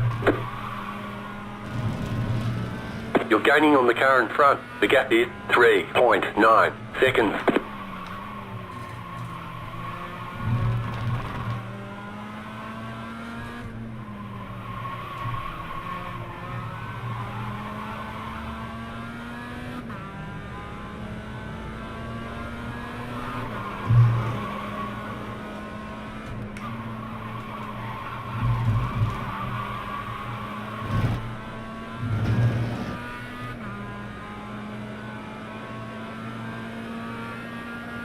The car in P3 just set the fastest lap.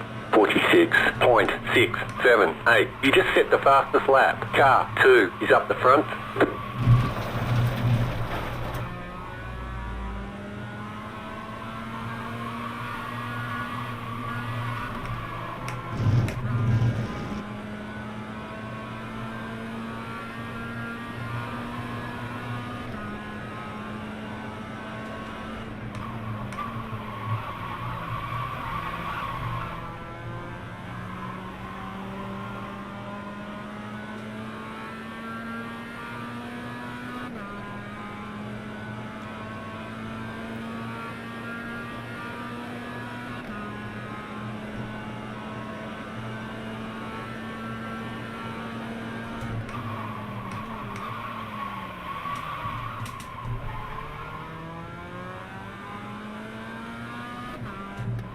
Slow car ahead. Car stop on the left.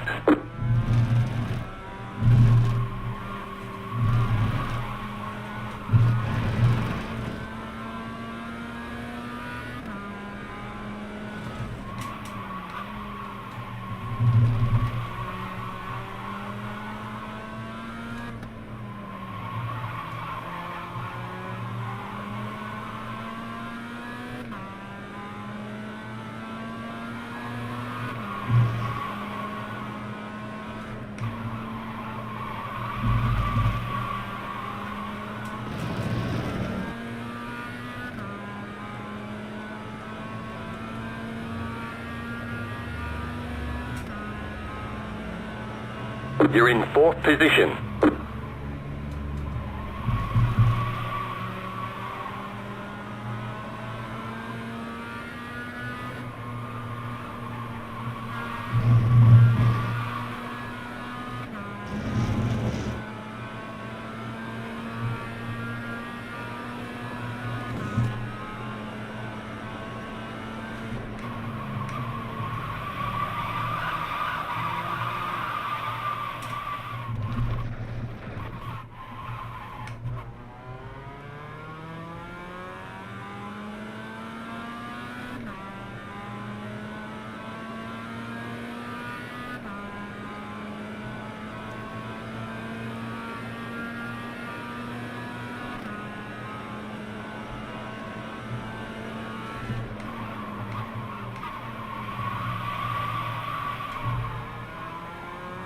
The car behind is closing on you. The gap is 1.8 seconds.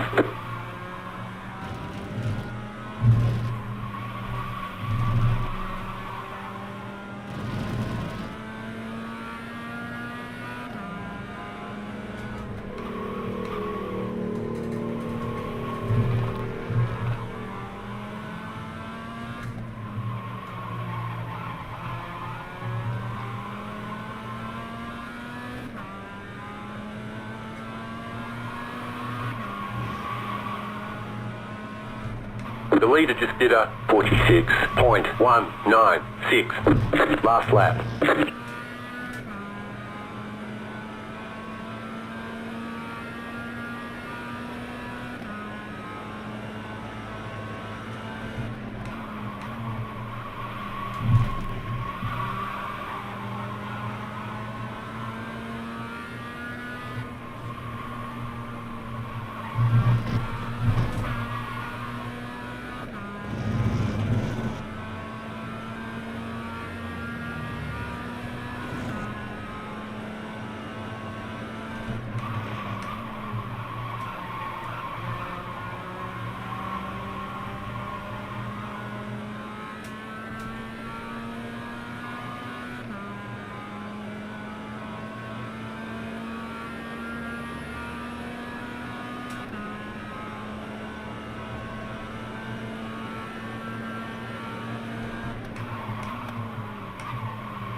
exercises will improve your vision? Can I just do this, please? Yes.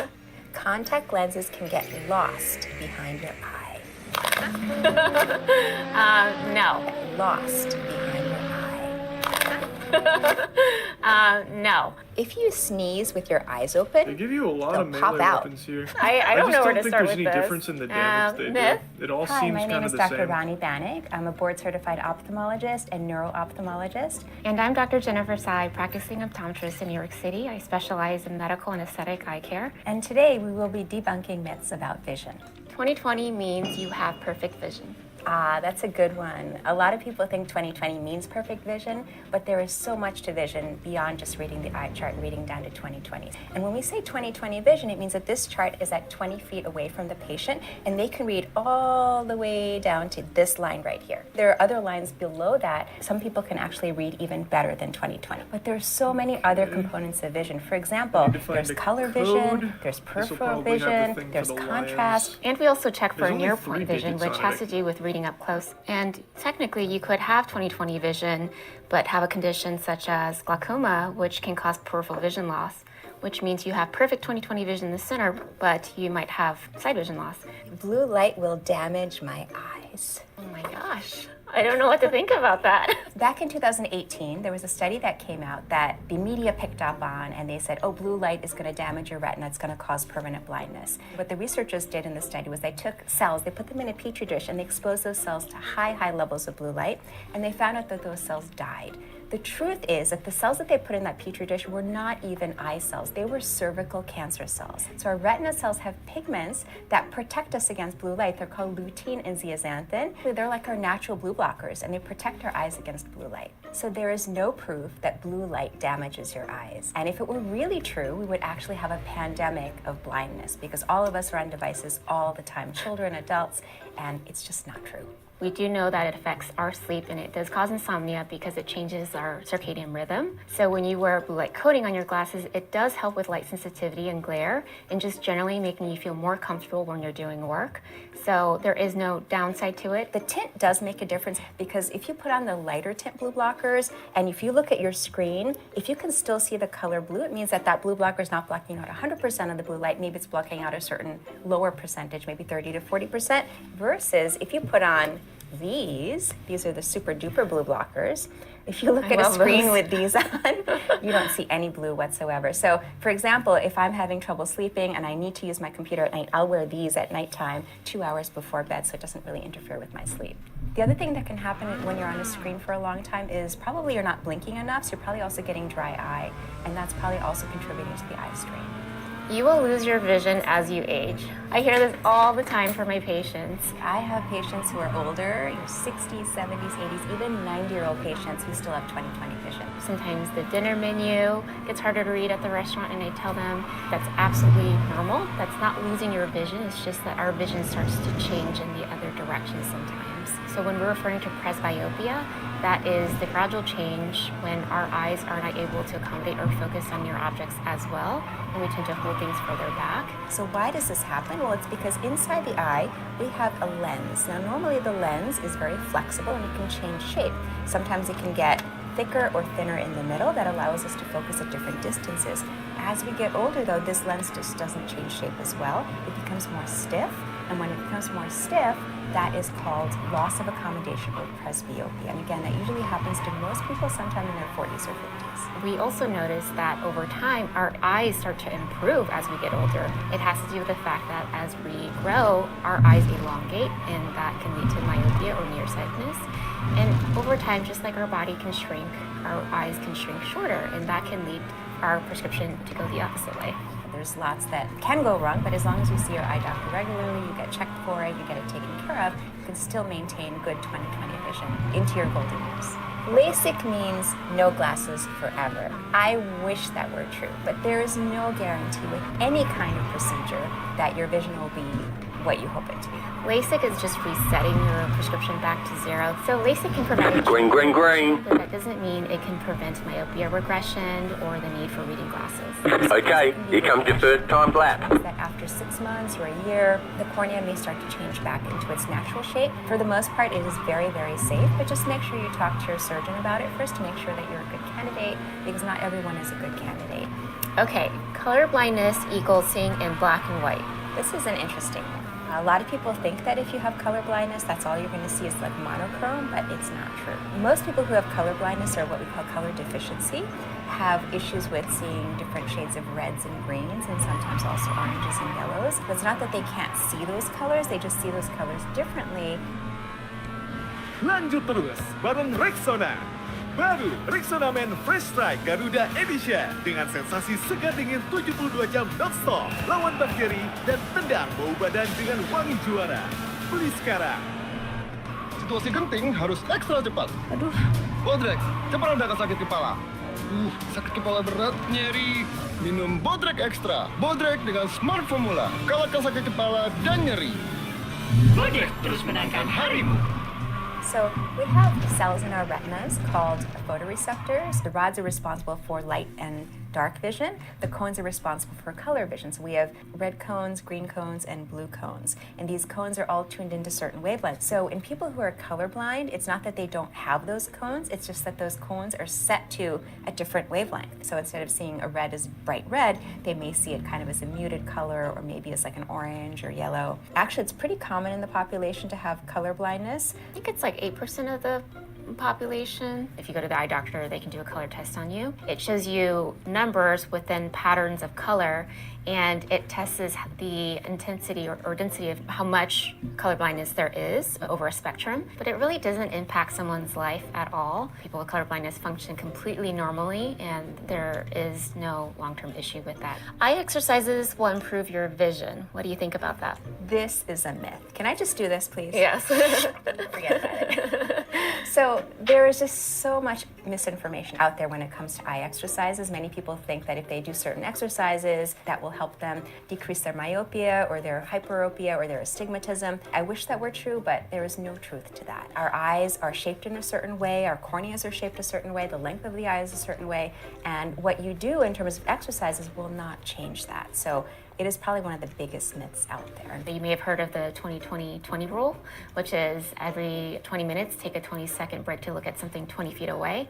And really the whole goal of that is just to allow your eyes to relax off into the distance. So that does help relieve a little of that strain, but it certainly isn't something that corrects for your vision. There is one condition where eye exercises can help. It's a condition called convergence insufficiency, where if we're looking at something up close for a long time, the eyes get fatigued and start to drift out a little bit. So there is one exercise called pencil push-ups where people can help strengthen those muscles and help them focus longer and not feel that fatigue. Maybe it'll prevent them from seeing double, but it won't actually change the power or the refraction of the eye. So I think the best way to improve your vision is simply to go to the eye doctor, find out what the issue is, and get it taken care of. Wearing glasses will make your vision worse. I get this all the time from my patients. Like, doctor, really, do I need to wear these glasses? Isn't it going to make things worse?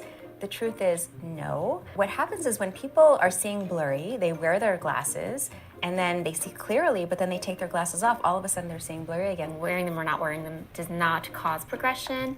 The change has more to do with genetics and just natural axial elongation of your eyeball. So an analogy I like to use with my patients is, let's say you hurt your ankle and you can't walk properly, so use a crutch. It's going to help you, but it's not actually going to worsen your ankle. So if your eye doctor thinks you need glasses or contacts and prescribes them for you, it's for your benefit. It will help you see better, so please wear them. Dry eyes aren't very serious. That's a tricky one. Most of the time, dry eyes might not be serious, but it could cause potential issues that lead to scarring on the cornea. I would say 80% of the population might deal with some sort of dryness.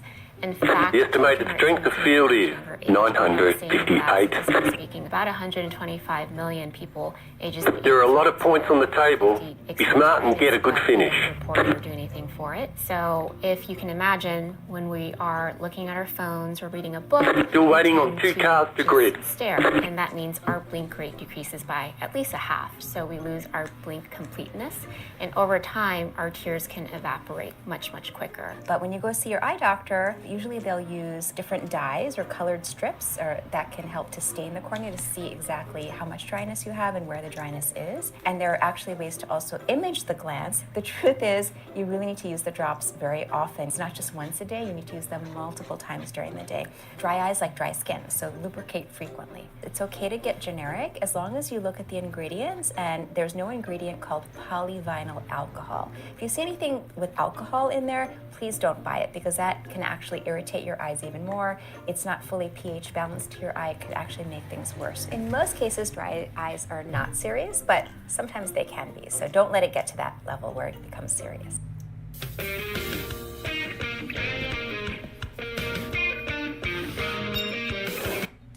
If you sneeze with your eyes open, they'll pop out. I'll let you take that. Yeah. I don't know where to start with this. Myth. There's a certain condition that can cause proptosis, which is the bulging of the eyes. Though it's rare, it just has to do...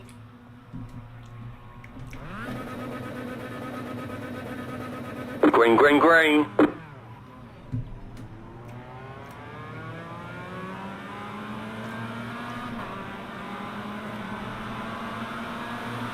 Left side. Still there, hold your line. Stay on the right. Stay on the right. Clear.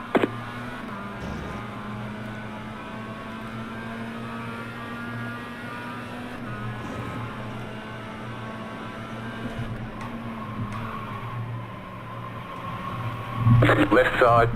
Clear on the left. Go right.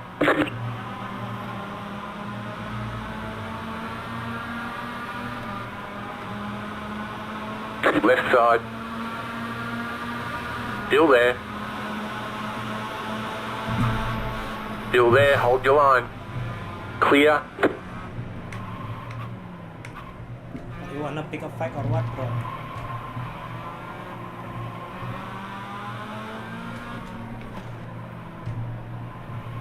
Car right.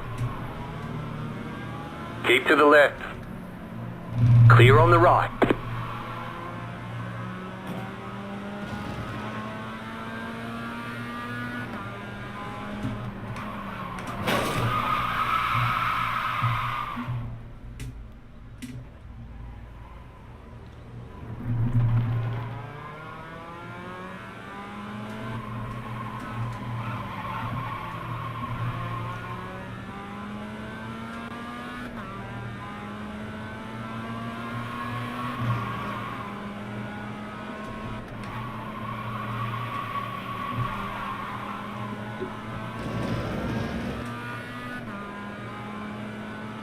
Minutes to go.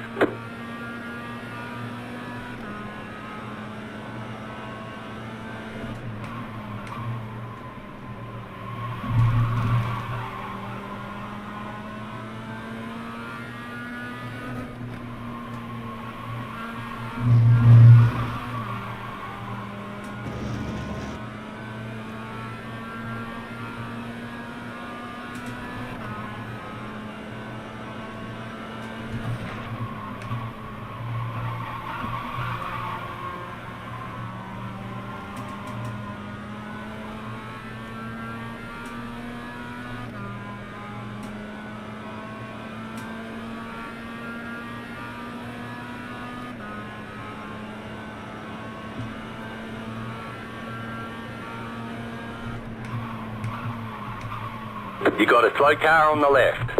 You got a slow car on the right. Go left.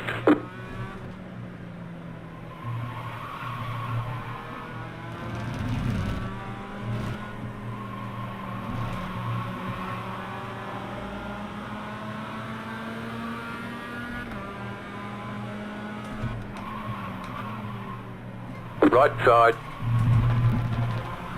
Still there, hold your line. Still there, hold your line. Still there, hold your line. Clear on the right.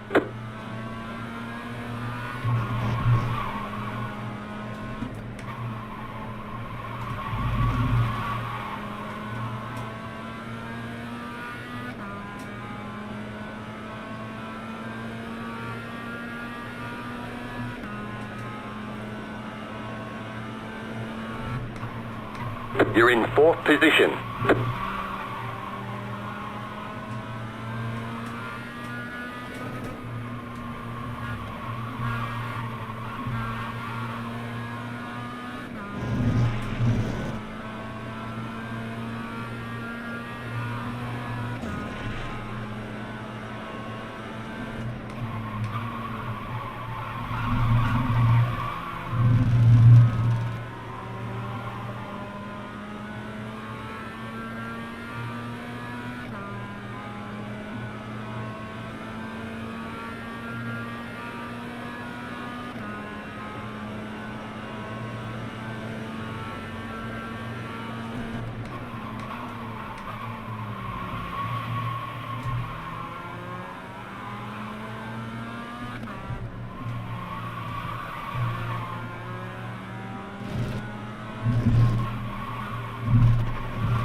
You've just set your fastest lap of the session.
Five minutes to go.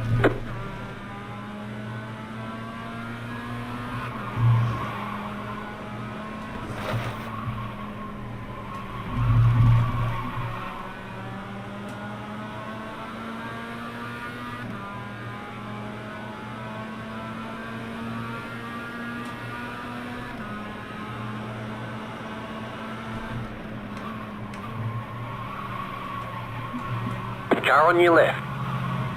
Clear.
The car in P1 just set the fastest lap, 44.478.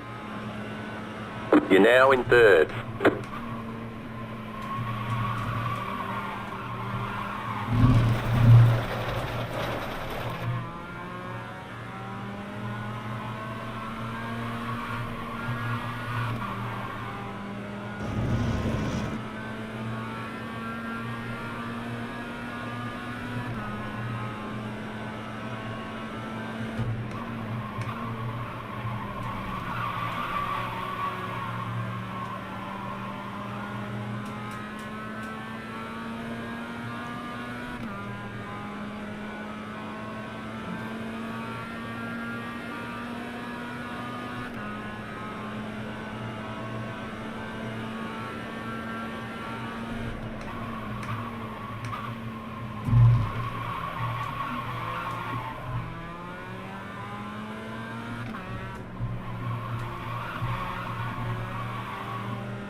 White flag, stay smooth.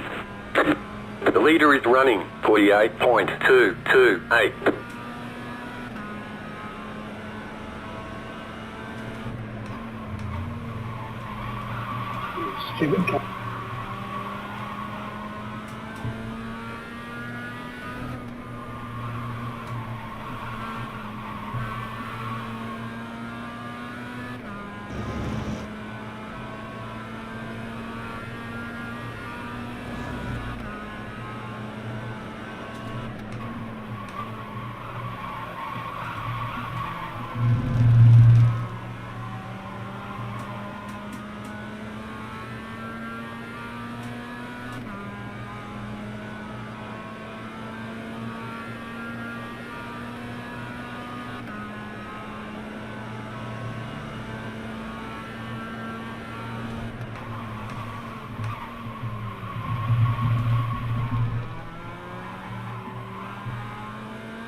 All right, there's the checkered flag.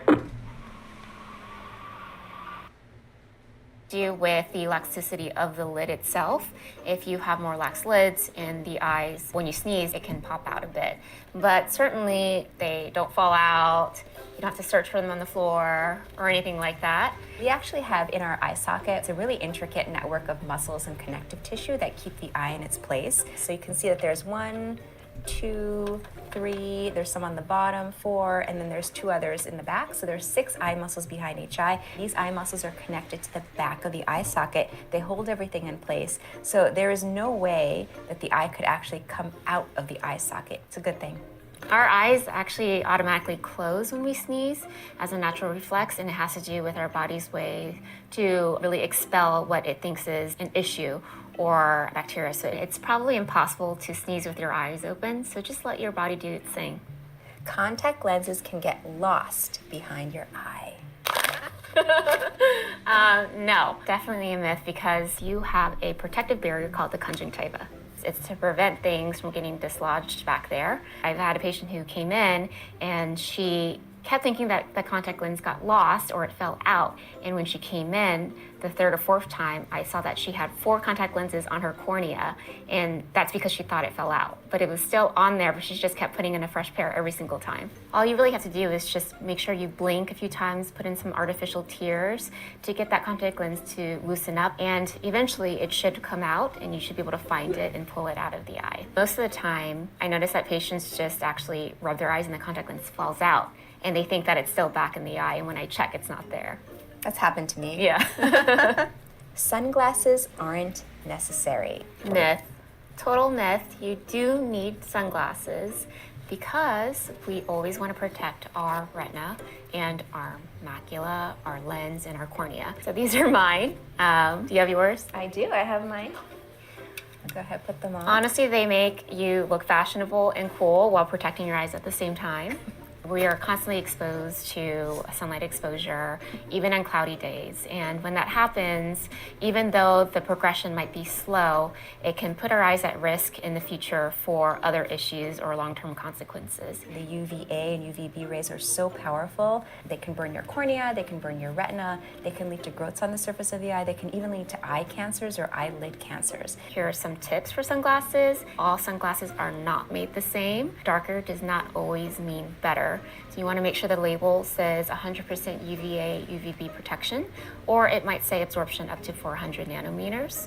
You also want to make sure that you go for an oversized or even one that wraps around, because you actually are constantly exposed to sunlight from top and from the sides. Things like polarized lenses doesn't always equal more UV protection. Same thing like mirror lenses or tinted lenses. Yeah, they can definitely help. They can cut the glare, especially if you're skiing or out in the water, snowboarding, etc. But you want to get the UV protection in addition to the polarization or the tint. Natural Choice, wellness inspired by nature.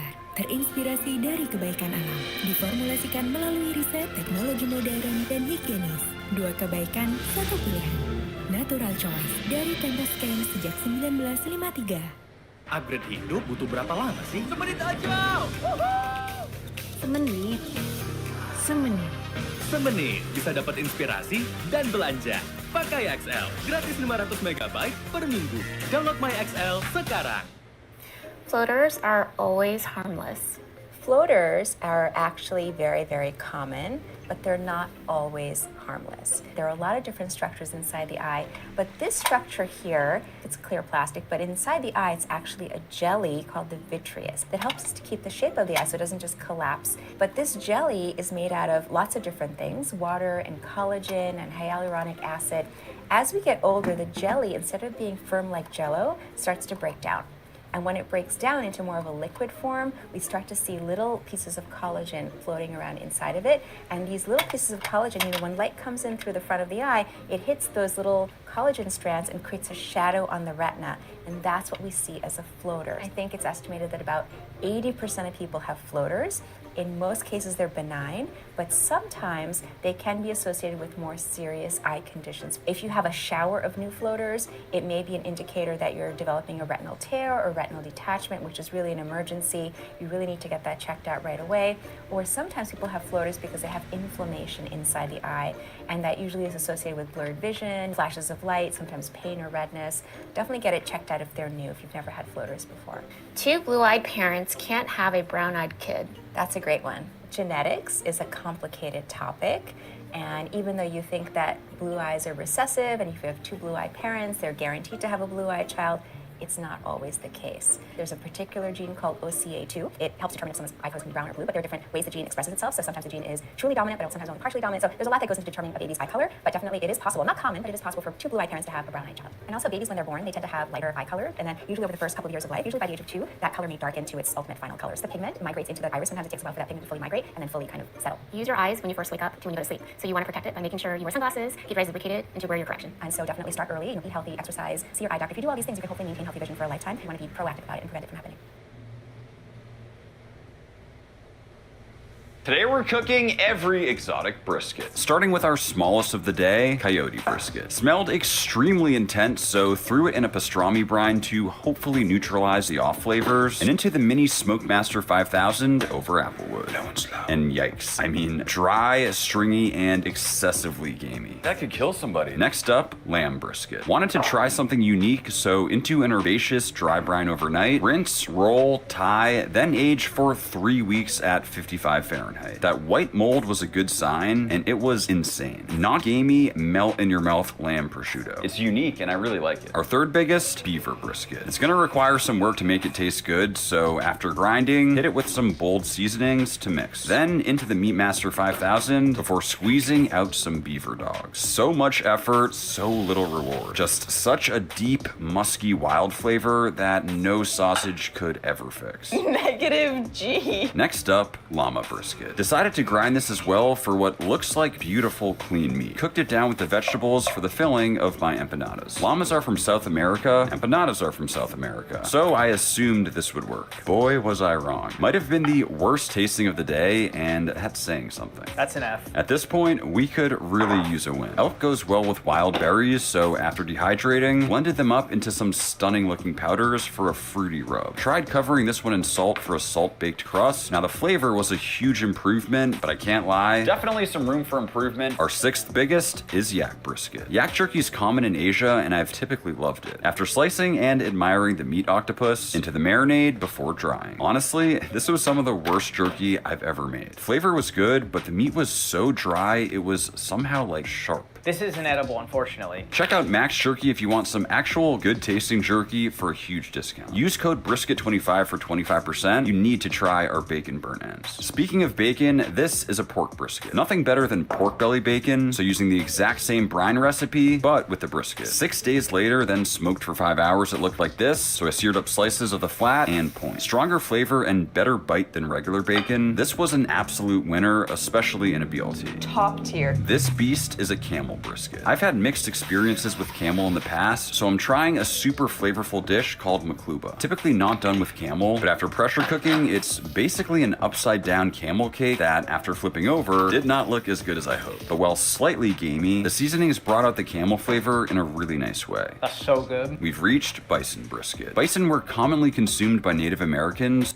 This silly goober is known as Gaia Force, and he might be the funniest horse, in my opinion, at the moment. And with pictures and videos like the ones being shown right now, you might think that he's one of Goldchip's offspring.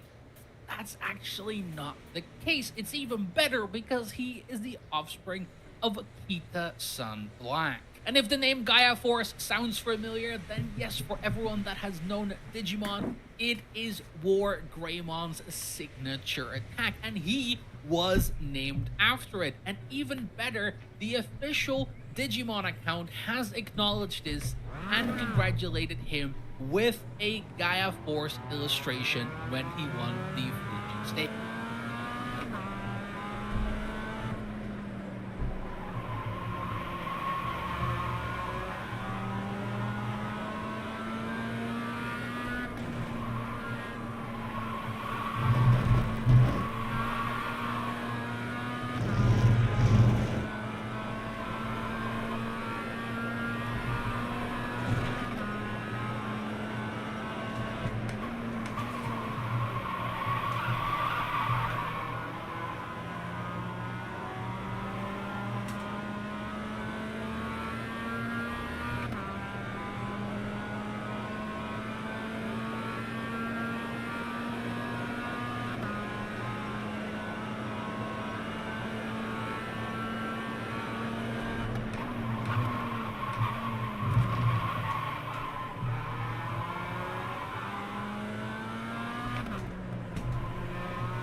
Green flag, green flag.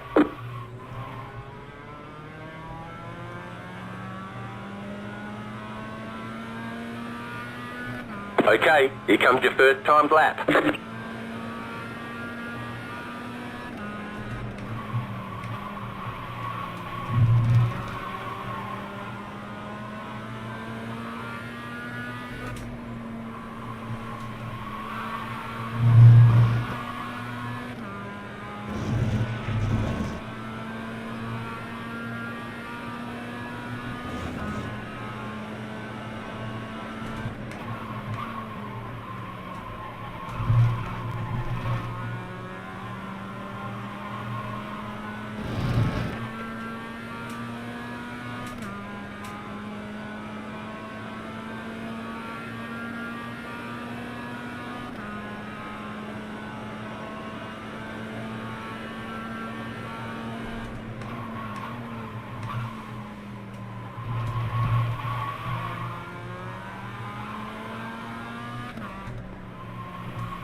One more lap.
The estimated SOF is 1,039.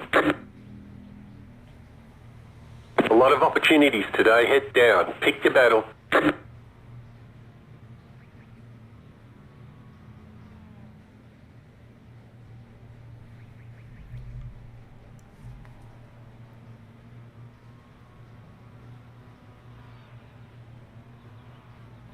Still waiting on 2 cars to grid.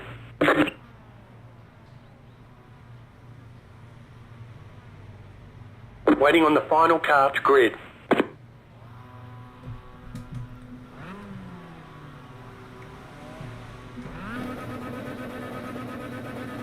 Green flag, green flag.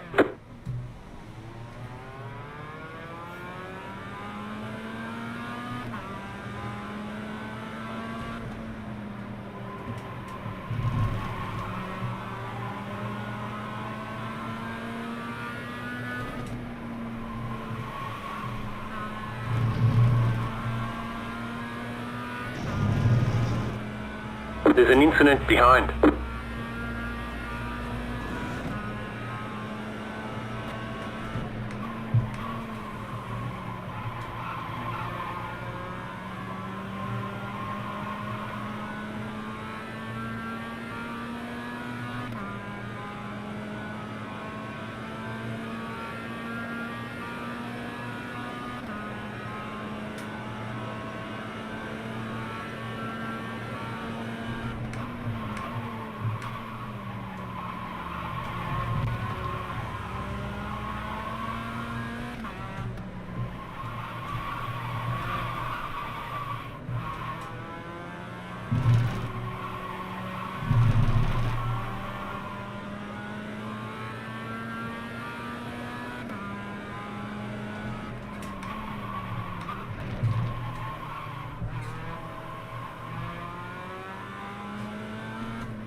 Ten minutes to go.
Car 1 has taken the lead.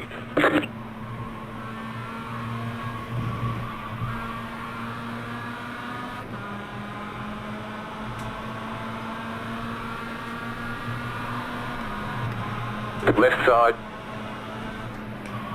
Still there. Stay on the right. Stay on the right.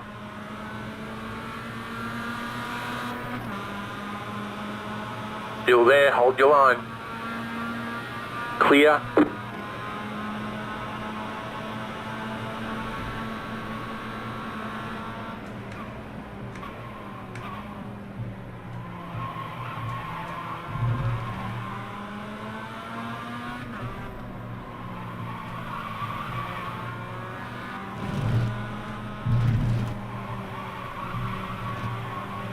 Right side.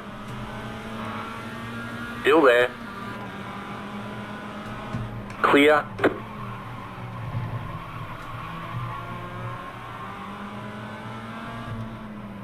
Five minutes to go.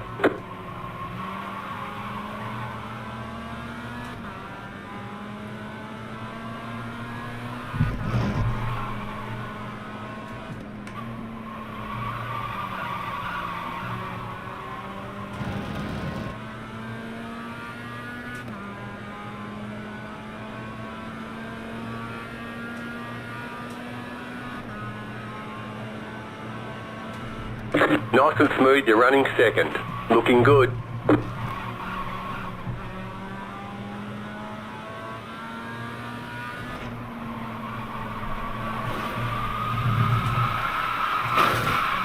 Right side, clear.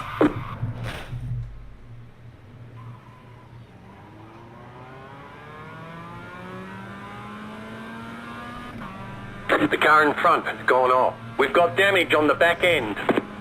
Reduced aero might slow you down on the straights. The car in front has gone off. You got a slow car on the left. Go right. Right side. Clear. Car right. Clear on the right. Right side. Clear on the right. Car on your left. Clear.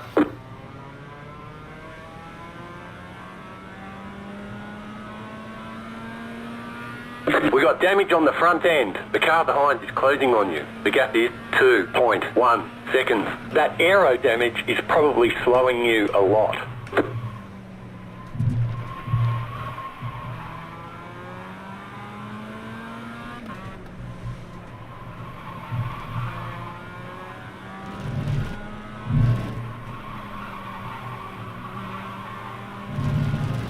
Why you do that, brother?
Right side, clear on the right. You're pulling away from the car behind. The gap is 2.7 seconds. Left side, keep to the right. Clear.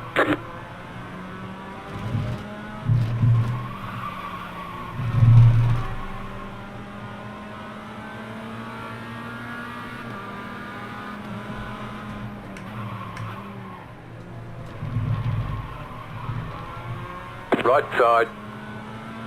Clear. Car right. Clear on the right. What are you doing, brother? What the hell?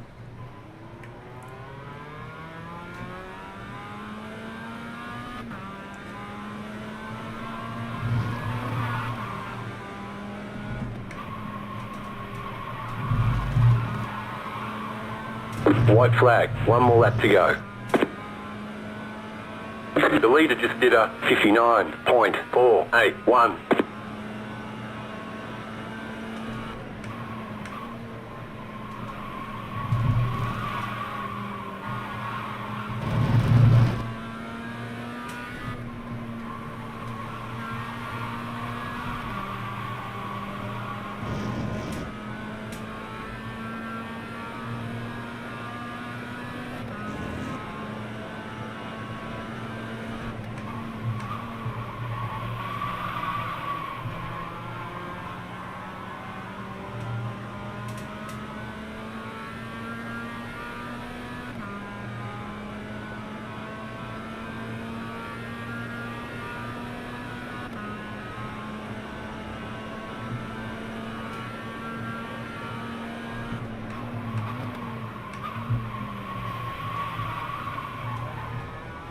Left side.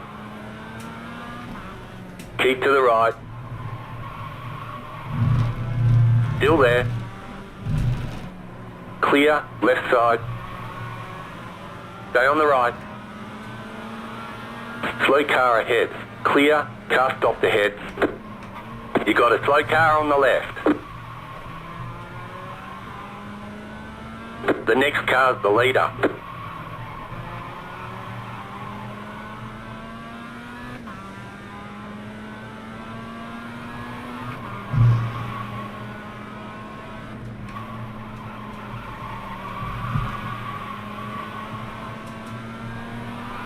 Car on your left. Clear. Dude, I can't believe you spun it like 3 fucking corners from the finish line. Checkered flag, checkered flag. Sorry, I don't mean to rub it in. Thanks for that, bro. Oh my god.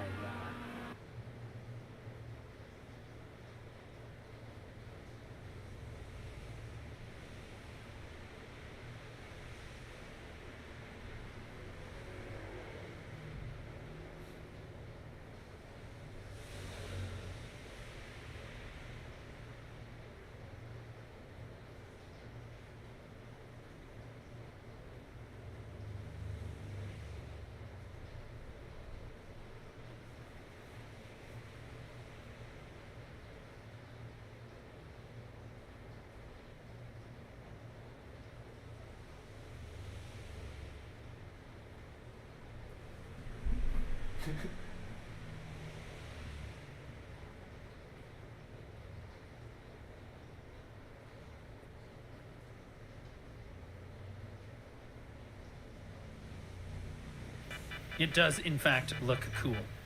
But it could look even cooler. Did you guys hear that? Oh my god. Do you have to get all the way to here to get the spearhead to change? And then all the way here to get the shaft to change? And then all the way here to get the sheath to change? And then all the way here to get the light? Okay, we got to the second one!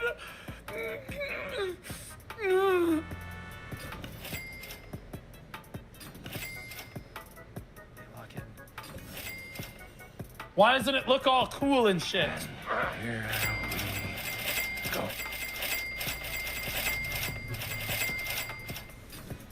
Oh, there's a gold one. Oh! Wait, I look homeless. Find out next time on Dragon Ball Z. It does, in fact, look.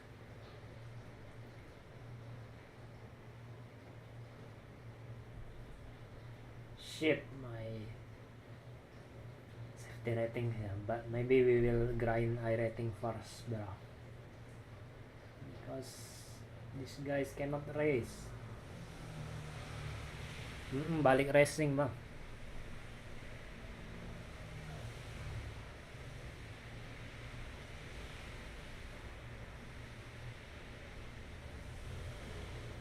Ya bang.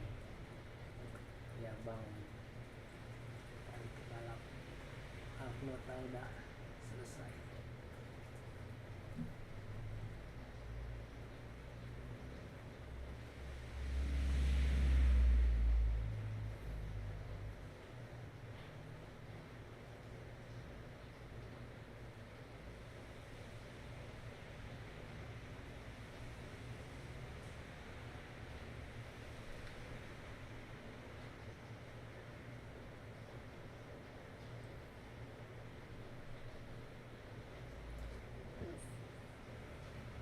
Oh.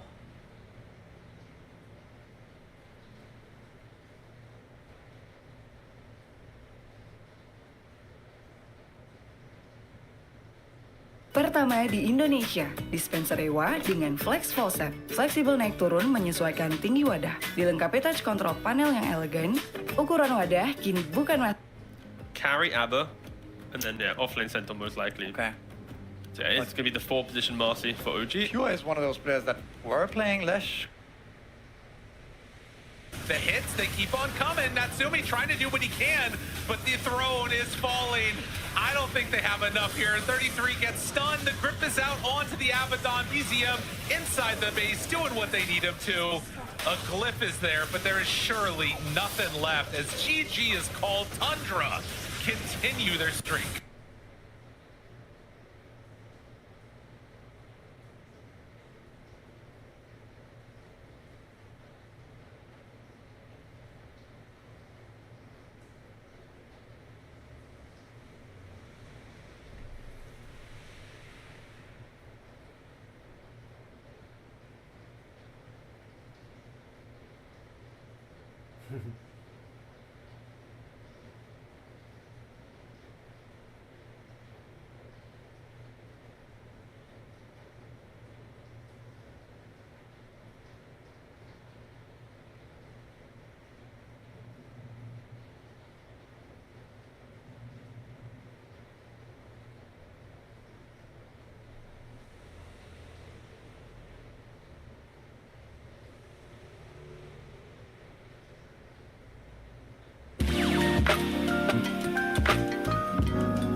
And then they kind of brush it. I taste the softness of dye. Very just like a clear. This is the. You have to really culture for your taste. Remember.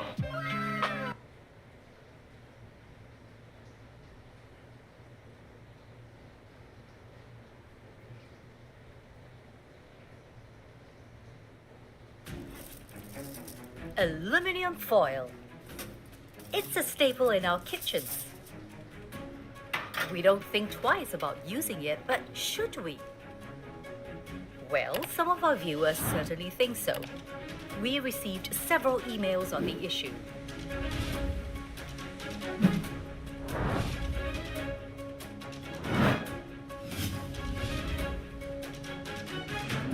There are also many articles online that warn against using aluminum foil.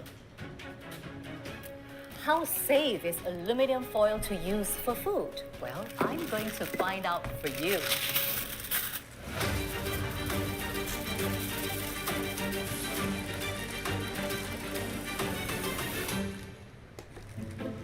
To find out if aluminum foil is dangerous, let's break down what exactly is aluminum foil. Well, aluminum foil didn't always start as aluminum foil. This cheap, convenient, and flexible way to wrap food first started its life as tin foil. Tin foil was a way of preserving food because it could block moisture, light, and contamination. But people complained it added a tin taste to food. So in 1910, the tin was replaced by the cheaper and more flexible aluminum. At first, it was mainly used for food packaging.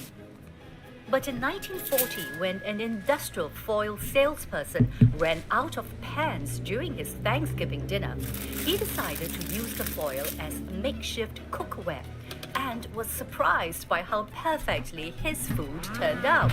And that's when we started using foil for cooking.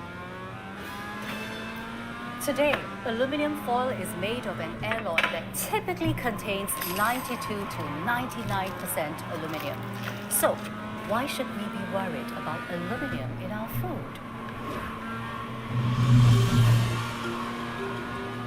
This is Professor Eric Chan.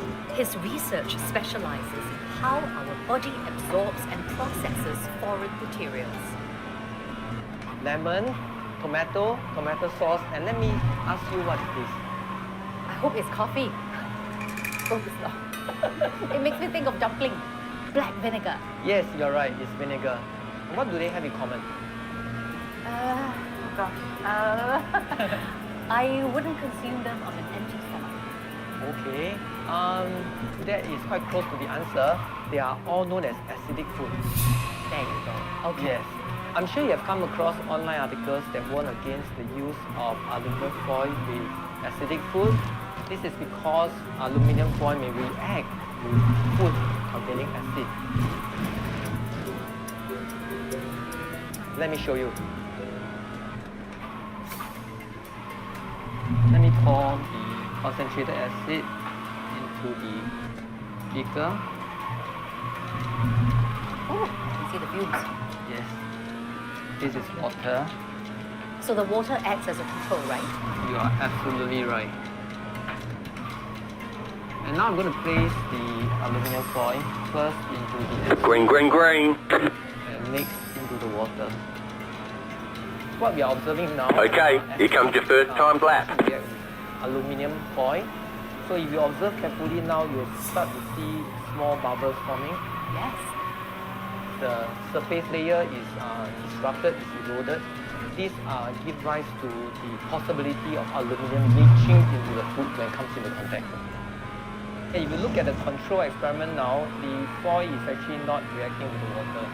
Right. However, when I'm cooking, I'm adding heat to the food plus the foil. Does that make any difference? Yes, indeed. Adding heat will actually promote the reactions. So in the case of cooking food with aluminum foil, when we add heat to the process, it can actually promote the reaction between that low level of acid with the surface aluminum oxide. The acid concentration in our food is much lower than what Professor Chan is showing me in the lab. But the presence of high heat can increase the acidic reaction. Many of our foods contain acid, but some of the highest include commonly used ingredients such as citrus fruits, tomatoes and tomato sauce, vinegar and pickled dishes, as well as spicy foods, all of which can react with foil. What happens when our body ingests aluminum?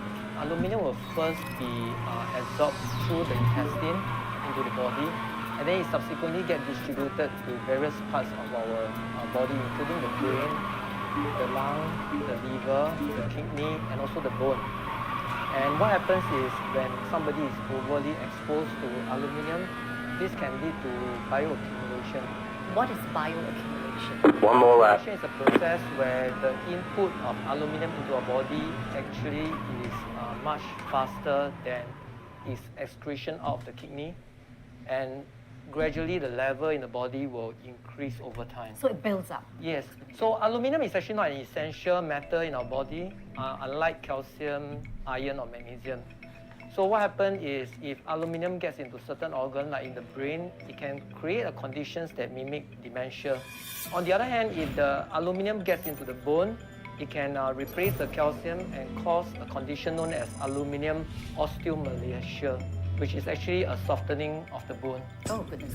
Yeah, so because it is a metal, it can actually replace certain essential metal in our body. For instance, if it takes over iron in red blood cells, then it can cause anemia.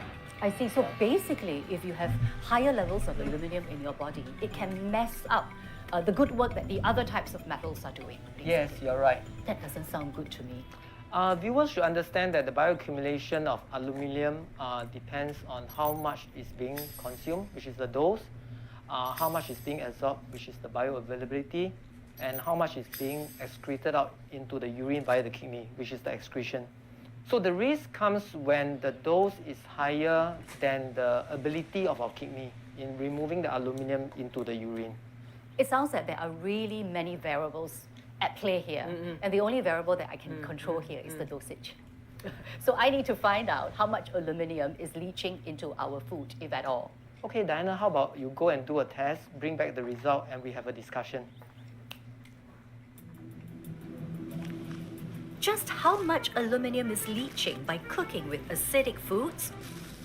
I'm taking Professor Chan's suggestion by conducting a test. And I've got a professional chef to help me get started. We are doing 5 dishes that is actually very commonly cooked at home, heavily using aluminum foil. Okay, and these 5 dishes involve things like baking, roasting, grilling, and also barbecuing. Let's get cooking. We've chosen 5 dishes, which include acidic ingredients. Lasagna with tomato sauce and cheese. Cheese is dairy and acidic. This dish is foiled to death. It's baked in a foil container and I'm going to smother it in foil. Ooh. This is gonna be a good lasagna. Baked salmon with Asian spices and citrus fruits. Cajun chicken with lots of spice and pickled onions, as well as squid with a spicy sambal sauce and calamansi. Corn, which is mildly acidic, bathed in butter. For each of the dishes, we're also cooking a version without foil as a control.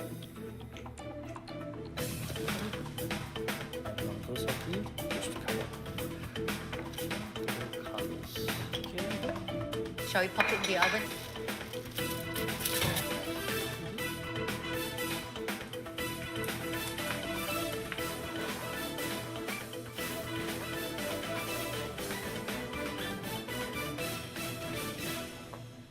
All done. Thank you, John. And we will send all these to the lab for testing.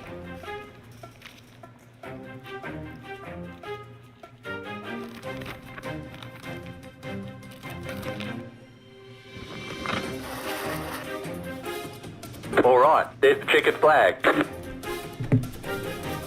The results will take a week.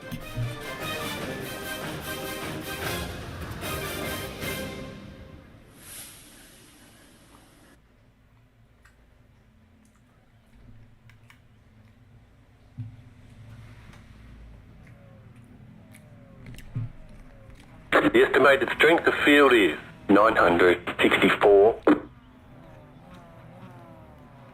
Let's take opportunities.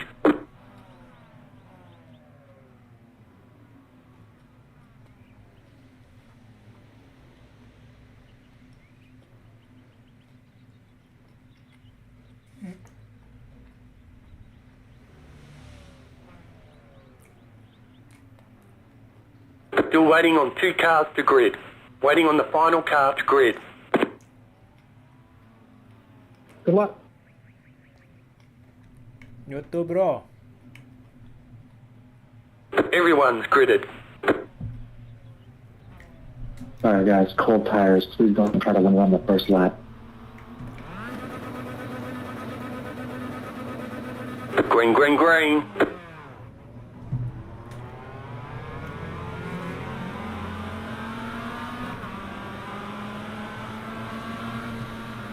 The next car's the leader. Car right.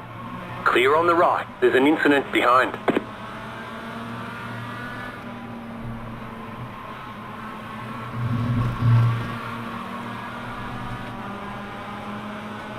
Car right. Stay on the left. Still there. Clear on the right. Car right. Keep to the left. Stay on the left. You're on the left, 3 wide. Still there. Oh, it's going to get spicy. Hold your line. Still there, still there. Right side, too wide. Clear on the right. Stay on the left. Clear on the right.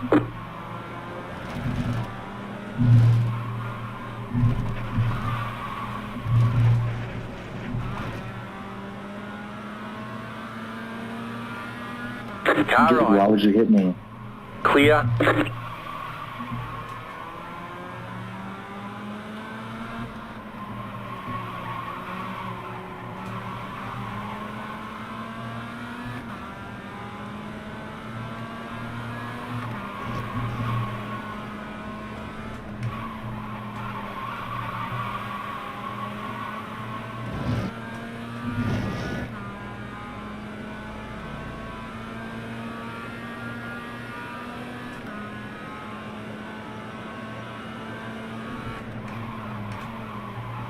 Ten minutes to go.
Why would you do that, dude? Why would you try to make that turn?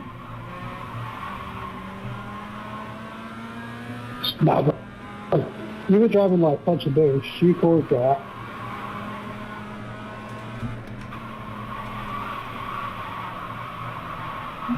No! Go left. Still there, hold your line. Clear on the left.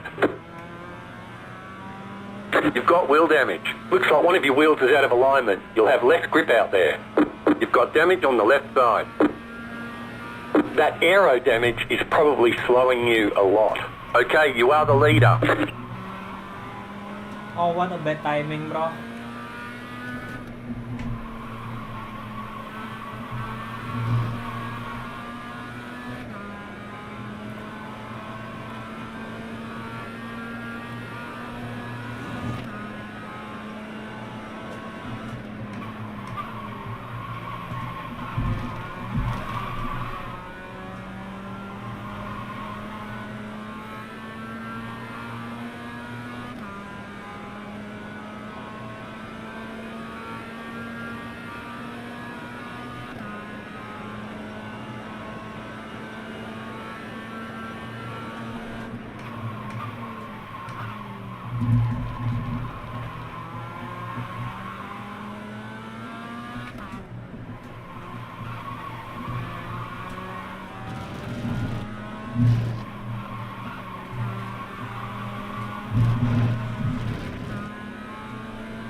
5 minutes to go.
One more lap to win.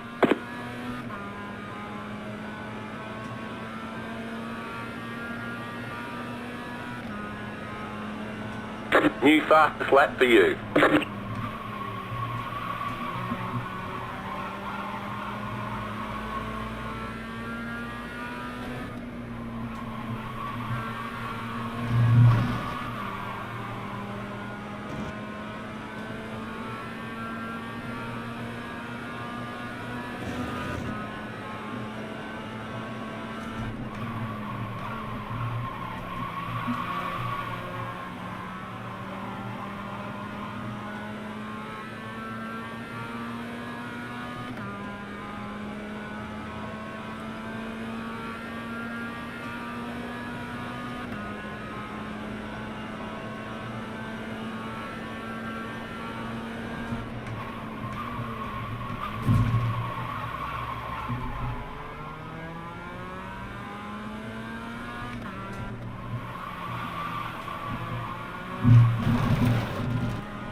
You won, yeah.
What the fuck is that, bro?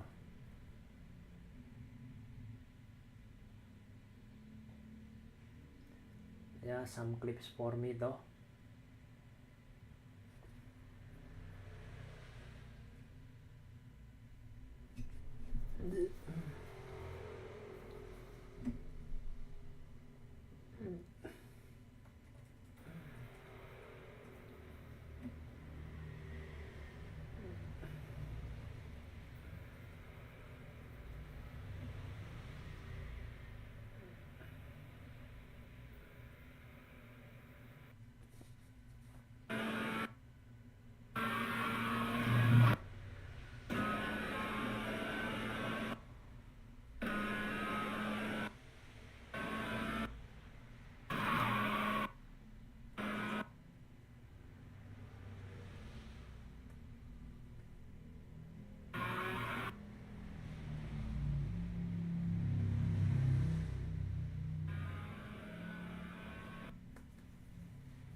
You won, yeah.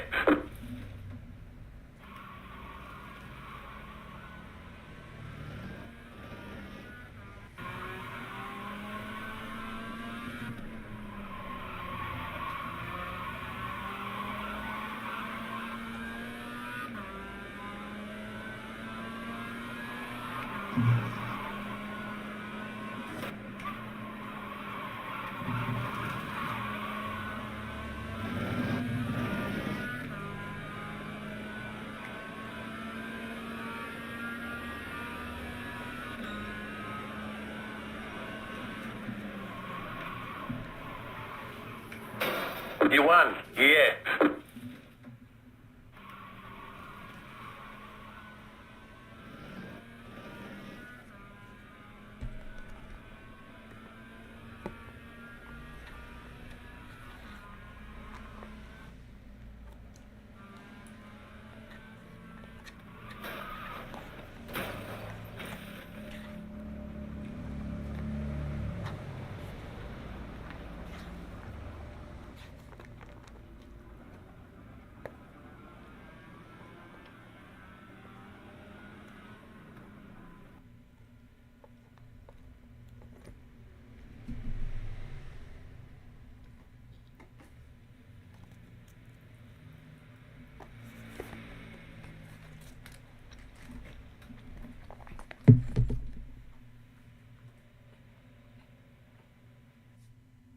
Avoid the acidic food.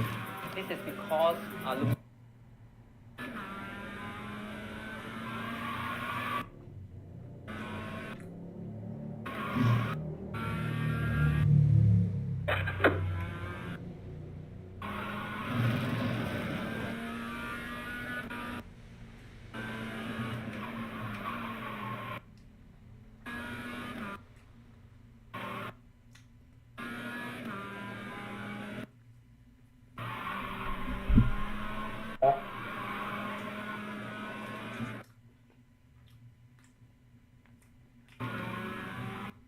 Like Punch and Bear, Shoe Core Gap.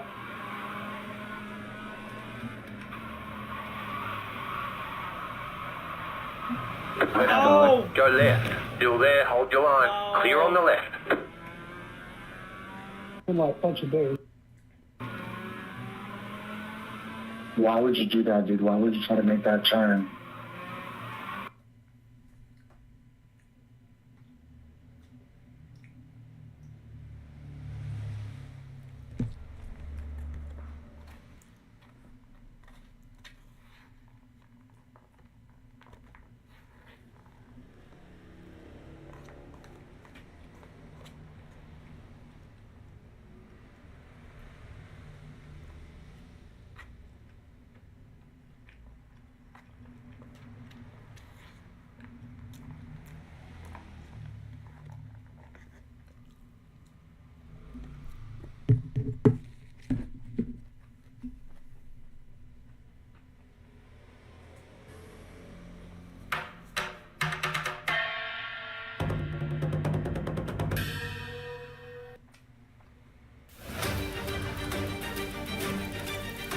I sent our food samples to a lab to find out if the aluminum from the foil we use is finding its way into the food we eat.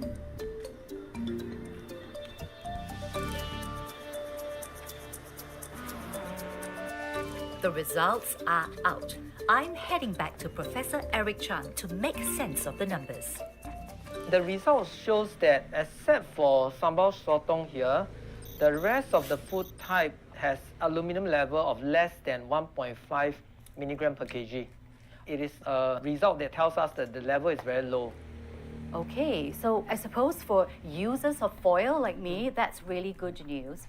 But I do have one curiosity. Why is it that only the squid or the sotong saw different levels? Okay, so for the case of sambal sotong or squid, the level that's detected in the control where we did not use the aluminum foil is about 5 milligram per kg. This is actually quite consistent with the level of aluminum detected in sotong or squid, as it is known to be naturally occurring in squid. On the other hand, when we subject the sambal sotong to cooking in aluminum foil, we actually detected a twofold increase in the aluminum level. This confirms that aluminum has leached from the foil into the food. So then my question is, the amount of aluminum that was detected in our experiment, is that harmful to me? How bad is that? So the Food and Agricultural Organization and the World Health Organization, they have stipulated the provisional intolerable weekly intake of PTWI of aluminum to be 2 milligram per kg body weight per week. It's like a pinch of salt or less than that. Based on this understanding and assuming that now if somebody consumes aluminum, it is not 100% absorbed. Approximately 0.1 to 1%, it is not 100% absorbed.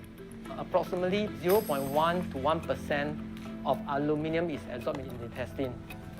So assuming the scenario where aluminum is leached from the foil into our sotong, and assuming an average sotong that weighs about 250 grams, the aluminum that's found in the sotong is really very tiny. Based on this, we calculated and estimated that for an average man of body weight 75 kg, to reach the stipulated provisional intolerable weekly intake of 2 milligram per kg body weight per week,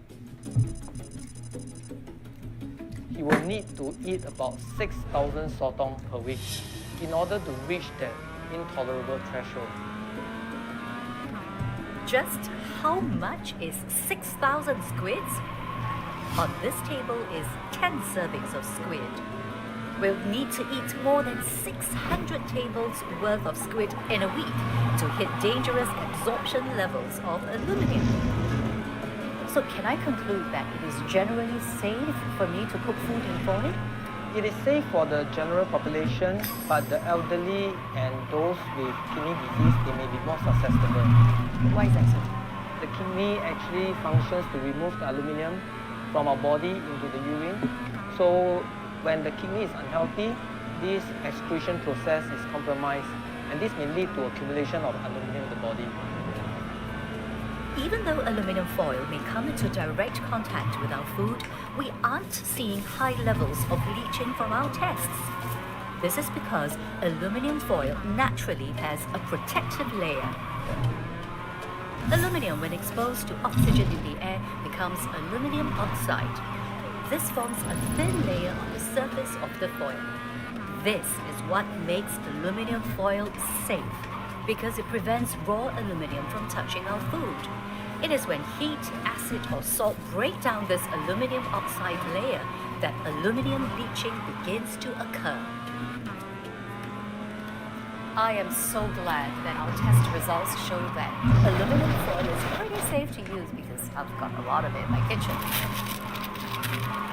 Green, green, green. I think we need to look at this. What's this? A lasagna cell is a... Okay, here comes your third time lapse. Store lasagna in a steel pan and cover it with aluminum foil. Small holes form in the aluminum in an electrochemical process called galvanic corrosion. And that galvanic corrosion leaves little spots of corroded aluminum on the lasagna surface. Corroded aluminum in my food? That's got to be concerned. Does this mean using foil for storage could be a problem even without heat? Like the viral video, I'm going to put cooked lasagna in a steel pan and store it in the fridge. It will be wrapped in a layer of aluminum foil.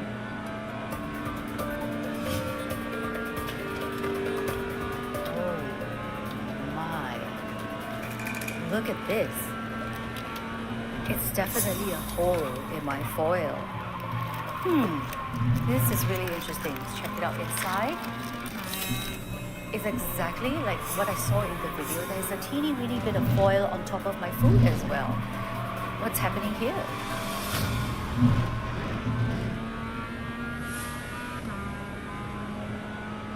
Kopi hits yang top, ya top kopi gula aren. Cuma mau di story. Juga nendang di kreasi. Ngeblend any moment. Selalu top. Kopi, susu, gula aren, ngeblend. Kopinya gokil. Kita generasi top kopi gula aren. I told you so. Favorit semua dari Wings Food. Pakai VBS WordPress dari jangkauan.com, solusi terbaik buat kamu yang mau punya website idaman tanpa beban pikiran. Buat kamu yang punya website pakai shared hosting, pernah ngalamin kayak si Badru nggak? Yang performanya ikut terganggu akibat pengguna lain yang trafficnya jebol? Atau buat kamu yang punya kebutuhan website karena resource-nya udah mepet? Atau mungkin buat kamu yang khawatir soal keamanan pakai shared hosting lebih rentan daripada pakai server sendiri? Udah, ikutin aja saranku, pakai VBS WordPress dari jangkauan.com, solusi terbaik buat kamu yang mau punya website idaman tanpa beban pikiran. Bikinnya tanpa coding, kelolanya anti pusing karena WordPress yang sudah auto terinstall. Kamu tak perlu takut berbagi resource karena semuanya adalah milikmu. Nulup.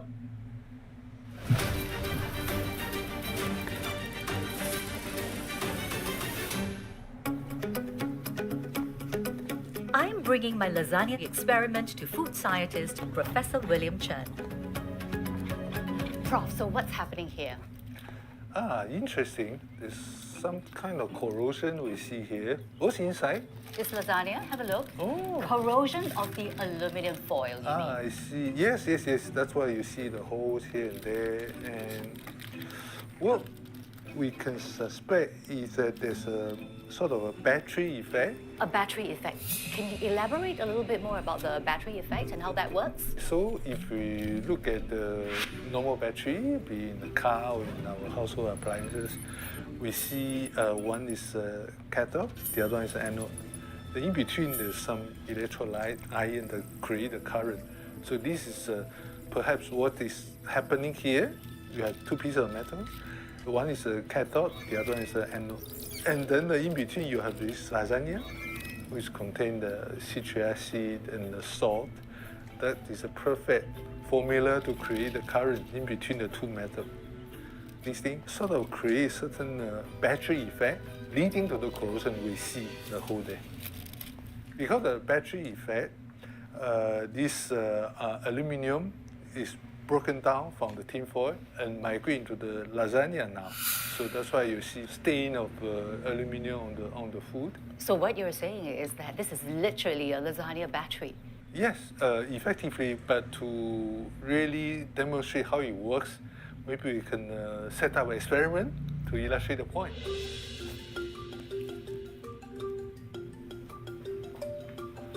Hi, this is my research student Ying Tong. She will show you the experiment. Okay, so here we have a plate of lasagna on a steel container. So basically what is happening is that there is an electric current running between the aluminum foil and the steel container. Yeah, so I'm gonna connect. Ying Tong is hooking up my tray of lasagna to a machine, which will show us if there is a flow of electrical current detected. Yeah, so you can see that there is a jump in the voltage reading. I see. So there's literally some microcurrents flowing through the lasagna. Yes, that's right. Okay. You had explained earlier on that for this effect to happen, it takes two different types of metal. In this case, we have the foil and we have the steel container. What if the container was changed to a glass or a plastic container? Will we get the same effect? If you change to glass or plastic or ceramic, which is not metal, basically, then you will not see this battery effect. So to avoid the corrosion on the foil, if I don't like the taste of aluminum foil in my food, I should just avoid metallic containers. That's correct. That is a good tip, and I have taken note of it. I mean, I don't want to eat corroded foil along with my food, especially when there may be minute amounts of it that I can't see with my naked eye. But if you belong to a The estimated SOF is 1,147. then you may want alternatives to foil.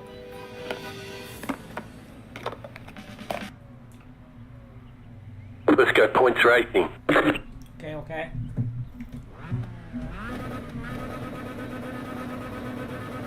Green flag, green flag.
Ten minutes to go.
That car is a lap down.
Right side.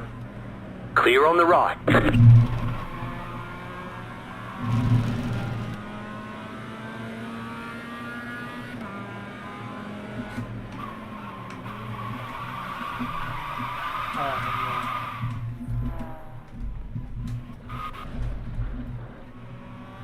Right side. Clear.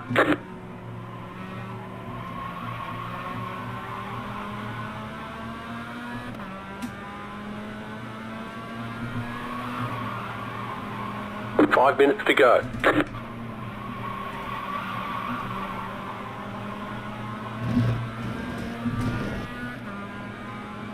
The car behind is closing on you. The gap is 2.2 seconds.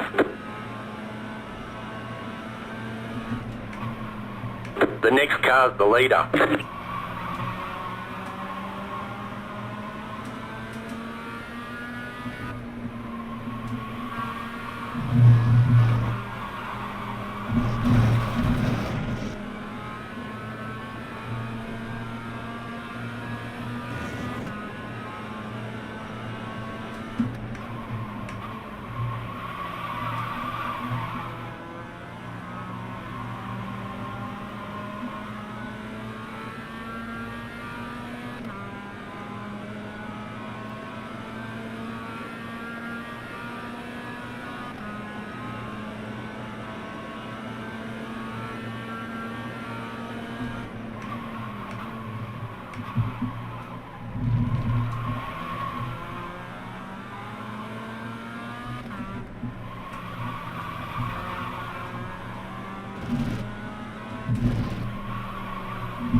Car right. Clear on the right. Left side. Clear on the left.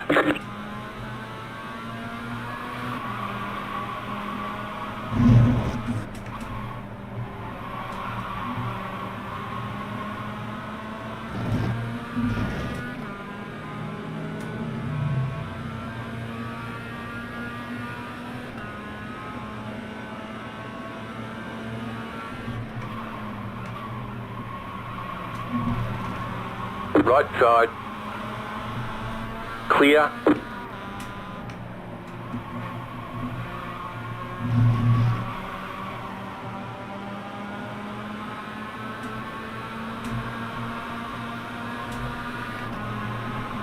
Car on your left. Keep to the right. Clear on the left. Right side. Still there. Stay on the left. Still there.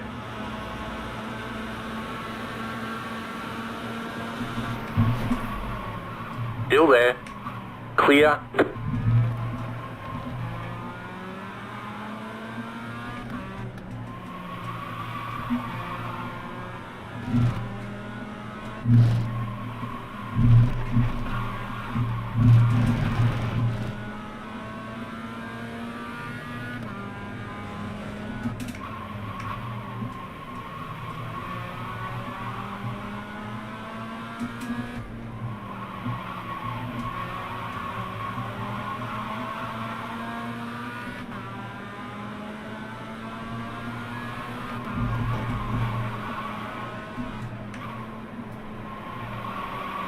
Car on your left. Clear on the left. White flag this time.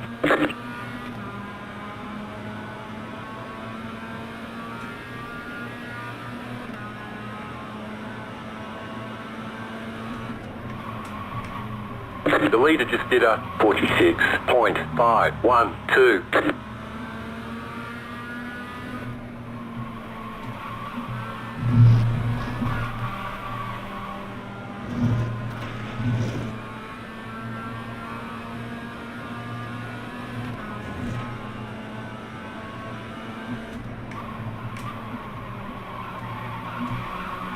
Left side. Keep to the right. Stay on the right. Stay on the right. What's with that race, bro? Still there, hold your line. Clear on the left. Right side, clear on the right. There's an incident ahead. You've got wheel damage. Looks like one of your wheels is out of alignment. You'll have less grip out there. We got damage on the front end. That aero damage is probably slowing you a lot.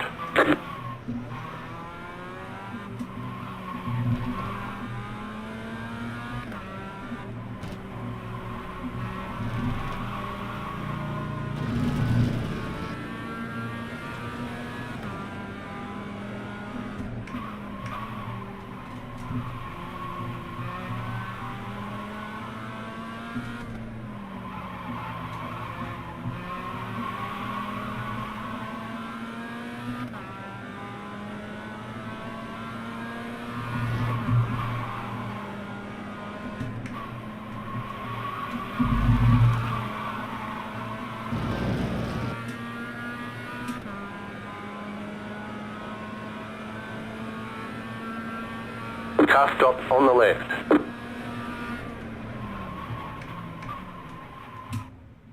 All right, there's the checkered flag.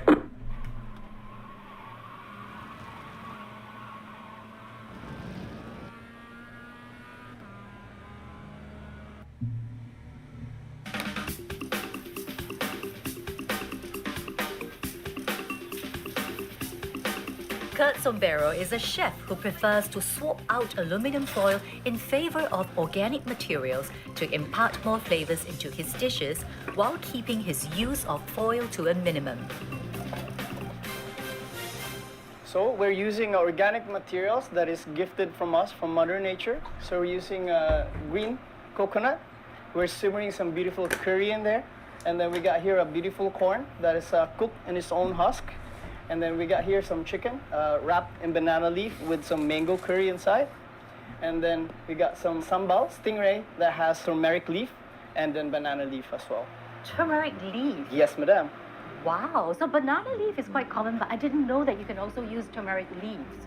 So Yes. why do you use these organic materials? For me, as a cook, as a chef, it imparts a lot of flavors. Organic materials, it's safe for us as well.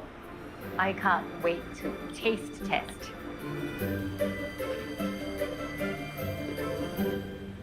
All right, so we got here your stingray, marinated and then cooked in banana leaf and turmeric. There you go. I wish you can smell this. Thank you. So the taste of the leaves is very mild in the stingray, but it's kind of there. And it just makes it a pleasure, I guess, not just on your palate, but also for your nose, because you can smell the aroma. Yeah. An idea is that whatever foil does when cooking is to get the moisture back or within its ingredient. So basically, nature designed that with itself using this kind of ingredients. Do you use any aluminum foil in your kitchen at all? Running a commercial kitchen is very difficult to just switch on to no plastic or no foil forever. But the goal for me is to use less of it every single time, and then it's gonna be a habit that everybody should be able to attain eventually one day.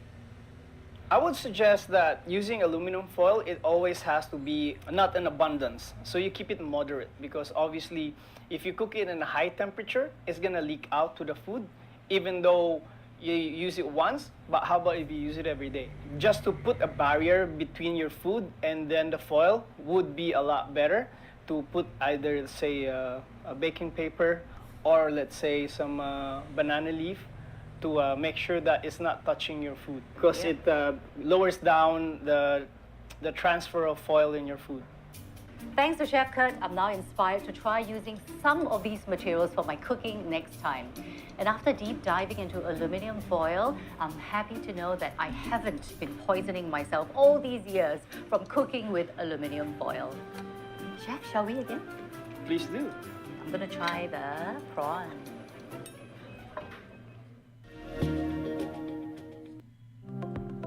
When it comes to your business, the most important ingredient is electricity. Food and beverage manufacturing facilities are uniquely vulnerable to disruptions in production. If the power goes down, the clock starts ticking before ingredients or products go to waste. Electrification is the key to increasing production, maintaining quality, and delivering business resilience. ABB delivers the technology and products required to bring power to your production line when you need it. Power and protect your plant with reliable electrical installation solutions that are specifically designed to enhance food safety and withstand corrosion, liquid ingress, and washdowns. In addition, ABB solutions make it simple to monitor the performance of all your electrical equipment so you can predict and prevent issues before they take place. By leveraging ABB electrification solutions to ensure production continuity, you can keep people working and deliver more product. Our solutions are critical to prevent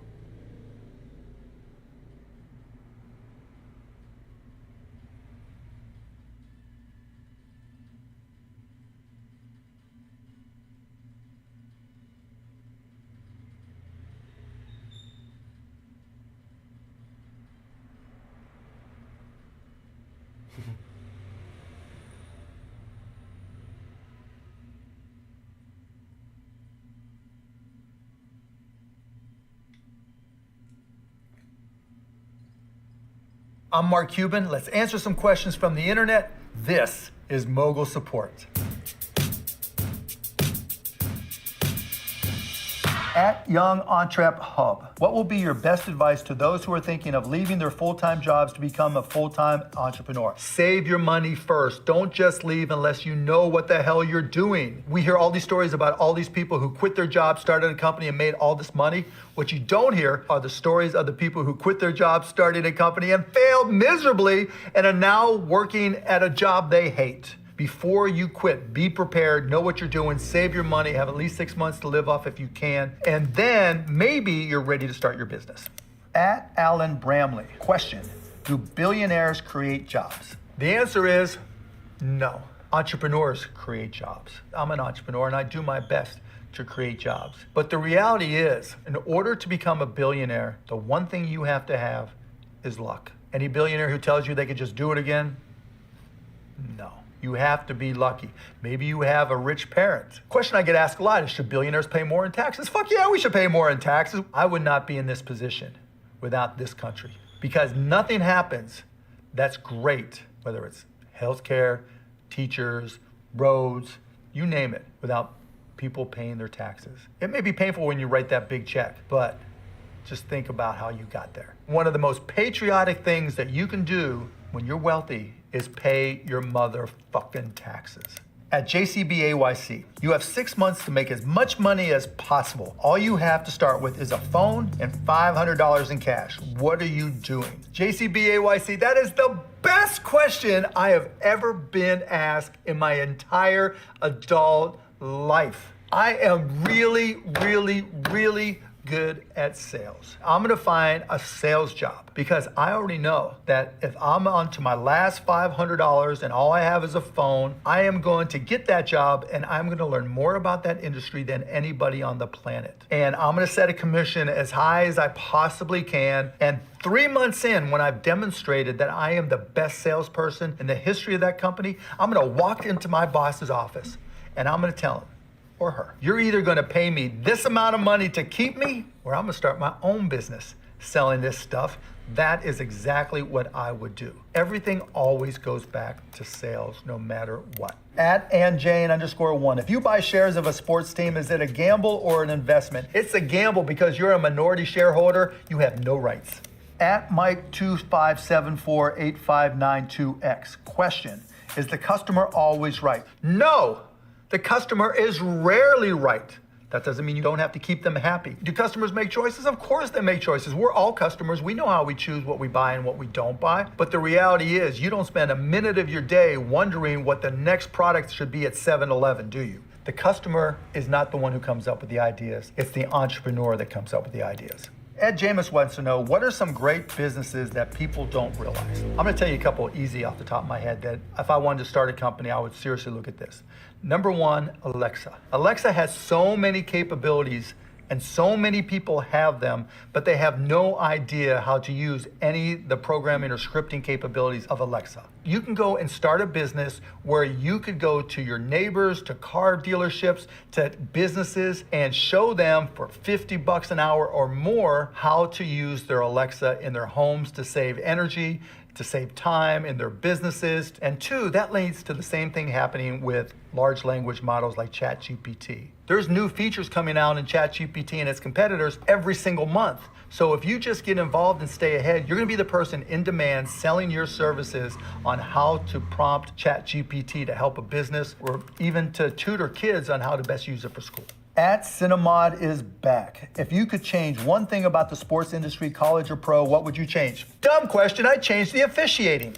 At Ash Crypto Real, you think crypto is dead, yes or no? No, hell no. But I do think crypto has some problems. Number one, most people when they think crypto, they think speculation. That's not what crypto is really about. Number two, crypto is really about creating new applications that make things better and easier. What crypto is missing is that one application that grandma really wants to use. Think back to the iPhone. It came out in 2007, but it wasn't until the best apps like Instagram and Snapchat and Facebook went mobile that the App Store and the iPhone really took off. Crypto is still waiting for its Instagram moment. It won't be all that much longer where we'll be able to use an NFT as a ticket.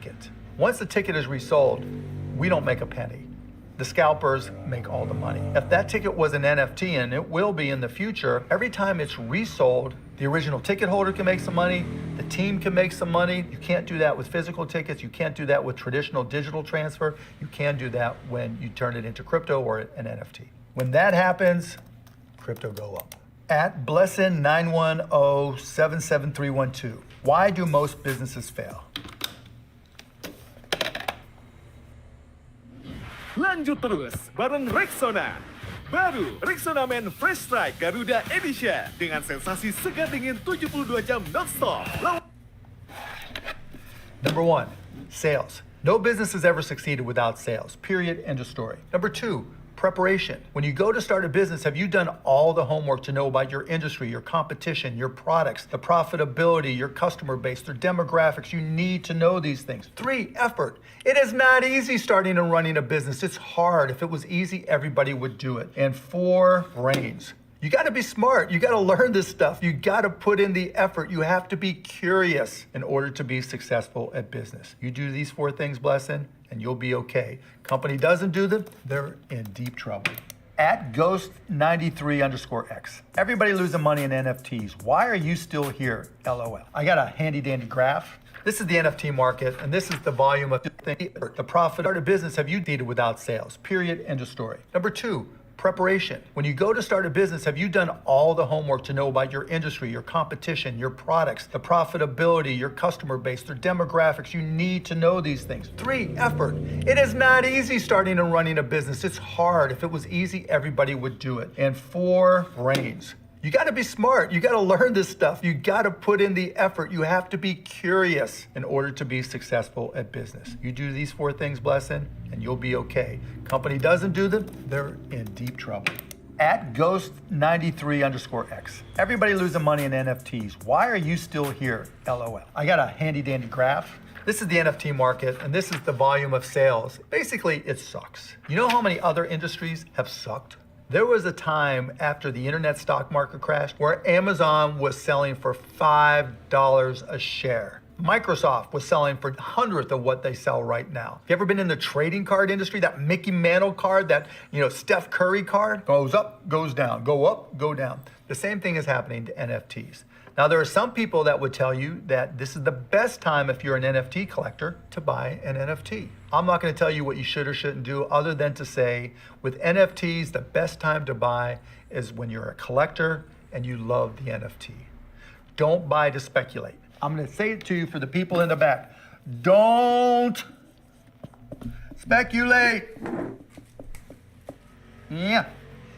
You know what happens to speculators? They get their ass handed to them. I can stare at my mutant punk all day long because I collected it. I'm not paying attention to all the things that happen on a day-to-day basis, and you shouldn't either. Because someday we're going to turn around, and you know what you're going to say to yourself? You're going to say to yourself, I should have bought those damn NFTs when they were next to nothing. At Tamer Shahan, what's something you wish your younger self knew before starting a business? I wish I would have known to respect the people around me and to be nice to the people around me that worked for me more. Because it's stressful starting a business, and I think too often I took that stress out on the people around me, and that was a mistake. At Ernest 4, name, image, likeness. You get paid for that? Dear God, what is wrong with the NCAA? Ernest, you just busted your ass for the first 17, 18 years of your life to be great at something. You get recruited by a school and somebody there wants to pay you for your name, image, and likeness. Now, if that same kid was a violinist and they wanted to pay them to do an ad for violins, you'd be like, yeah. When an athlete makes it to the top at their level and an advertiser or sponsor wants to pay them, yeah, let them earn the rewards of their efforts, Ernest. NIL, hell yeah. At Becoming a Mirror, who is the best shark on Shark Tank and why is it Mark Cuban? I'm the best shark on Shark Tank because I've been there. I've been broke, I've been fired, started a business with nothing, built a business into something. So when you're on that carpet pitching to us, not only am I thinking to myself, will I invest? But I'm also trying to come up with a way that I can help that entrepreneur because I know the challenge, the pain, the anxiety of running a business. And if I can make your life a little bit easier with a good idea, that's what I'm gonna do. At Turner_thinks. What is a business buzzword that annoys you the most? I'll go first. Disruptor. Cohort. There's no reason to ever use the word cohort when you can use the word group. A cohort is a group of people. Say group. You sound stupid when you use the word cohort because you're trying to sound smart. Always use the simpler word. At Bash Terminal, can anyone explain in layman terms what is Series A, B, C, D funding? I don't know why people apply these letters. It's just the chronological order in which you raise money. That's it. Pre-seed, seed, Series A, Series B, Series C, Series D. That's it. It can come from anybody. It can come from mom, it can come from dad, it can come from your aunt, your uncle, a venture capitalist. What is venture capital? Venture capital is a vulture that sits in an office telling you how smart they are and how they're going to give you money in exchange for too much of your company, to give you too little support, to end up trying to push you to do things that you don't want to do just so they can get their money back. But other than that, I have no problem with them. At C. Waring, what is the most common mistake you see entrepreneurs make? They focus completely on raising money. The less money you raise, the better, because that's how you own more of your company. Because when you raise money, you have to give away part of your company. So the biggest, most important rule is understanding that raising money is not an accomplishment, it's an obligation.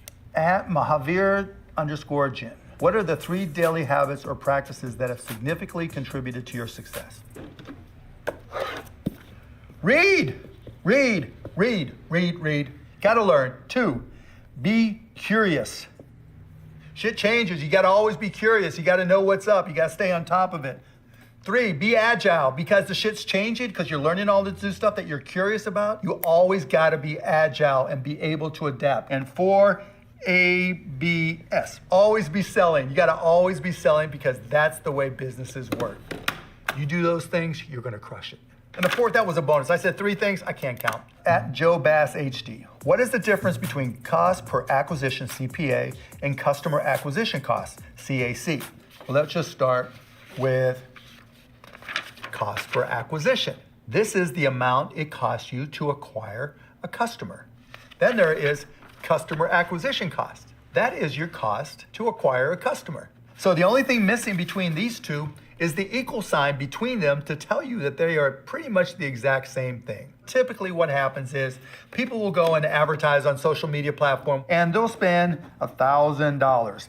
And after the week or whenever it is till it runs out, they'll look to see how many customers that they have. Let's just say they have 100 customers. Then you just do the math. 1,000 divided by 100 gives you, for all the math whizzes out there, $10. Now, what is that $10? That's your customer acquisition cost or cost per acquisition. At Keep On Truckin' 78, as a business owner, when is it time to call it quits, walk away, give up, sell, move on, cut your losses? You get the idea. That decision typically is going to be made for you. You can't pay your bills, you can't pay your employees, you can't pay your bank loan, and somebody's coming in and telling you, look, Mark, the game's over. It's the worst feeling ever. Just because the shit hits the fan and things are going wrong, all right, guys, please don't try to win on you first only lap. close up shop. Cold tires. You have no choice. Or if someone offers you so much money, it's just like, green.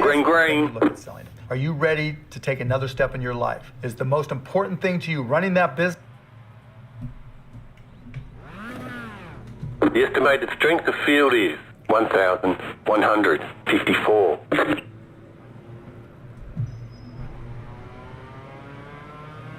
Are you kidding me? How did I get 4 points for that?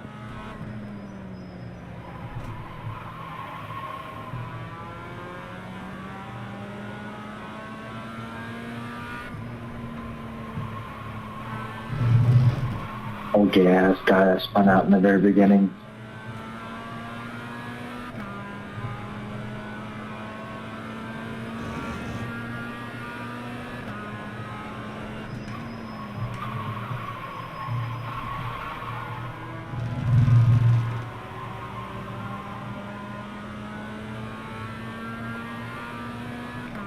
Left side, clear on the left. What's happened with your car, bro?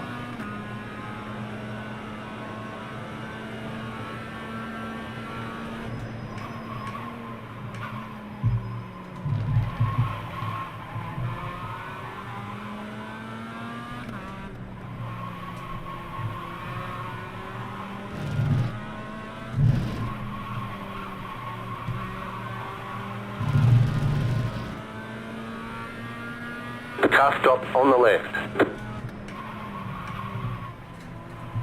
Car stopped on the left. Car stopped on the right. Car stopped ahead. Car stopped on the right.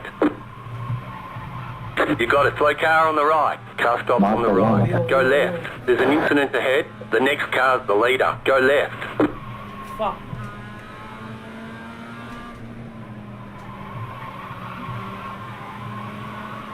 Ten minutes to go.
Car on your left. Clear.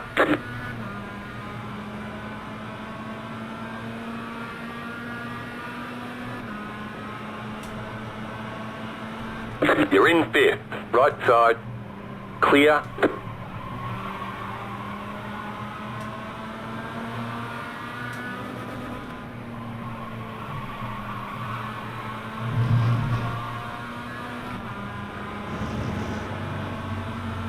Right side. Clear on the right.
You got a slow car on the left.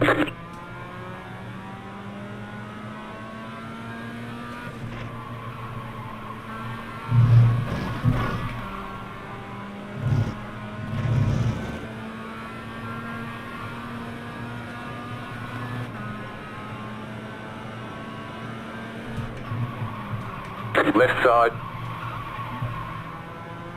Clear.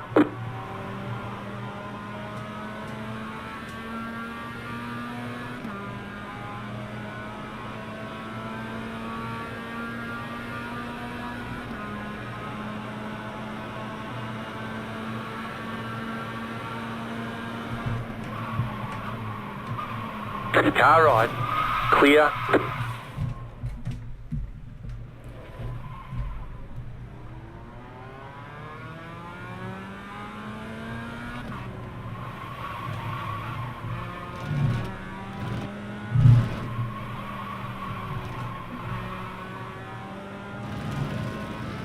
Five minutes to go.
You got it. Slow car on the right. Go left. There's an incident ahead.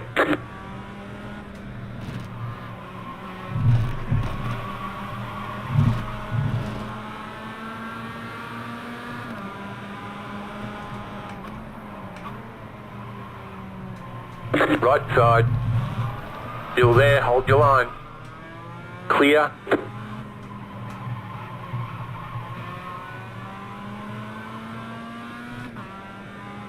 We got damage on the front end. That aero damage is probably slowing you a lot.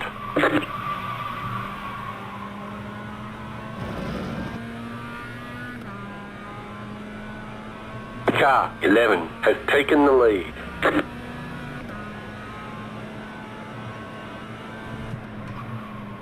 You're in fourth position.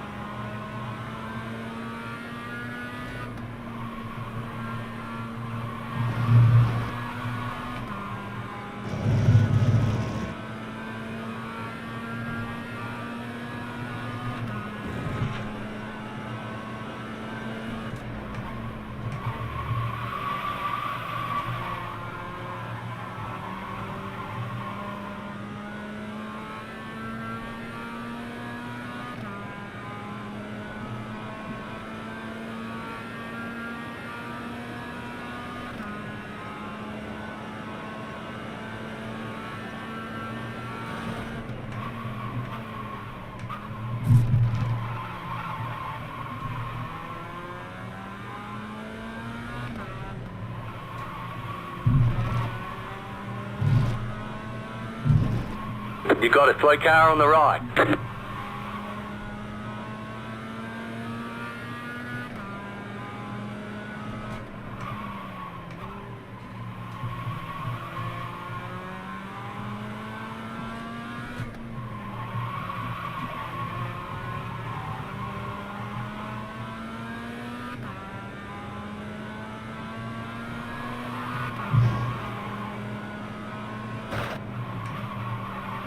The leader is running 46.837, last lap.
Car stopped ahead.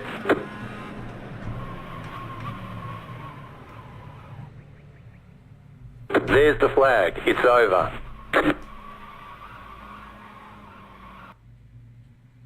Business, regardless of how much it's worth, or is there so much money involved here that you can change your life? Like when I sold my first business, I retired and bought a lifetime pass in American Airlines. The most valuable asset to me, my first business, I retired and bought a lifetime pass in American Airlines. The most valuable asset to me wasn't the money, it was the time the money could buy. You have to make your own decision on what's most important to you. At GI 167-28893, did you ever want to give up? What did you do to get out of the funk? I remember when I started my first business, I had no sales, and I remember being terrified. I mean, the anxiety was through the roof, but I just, reminded myself why I started and reminded myself that I made a shitty ass employee. I was 400 bro. So sad now.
Green flag, green flag. Shit, I forget, bro.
Right side. Clear on the right.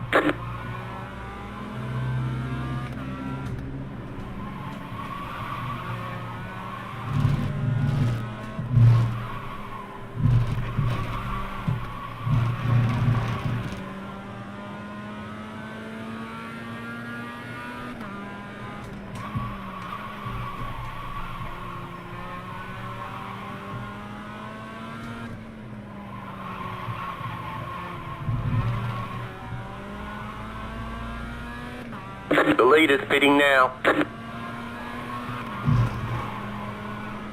10 minutes to go.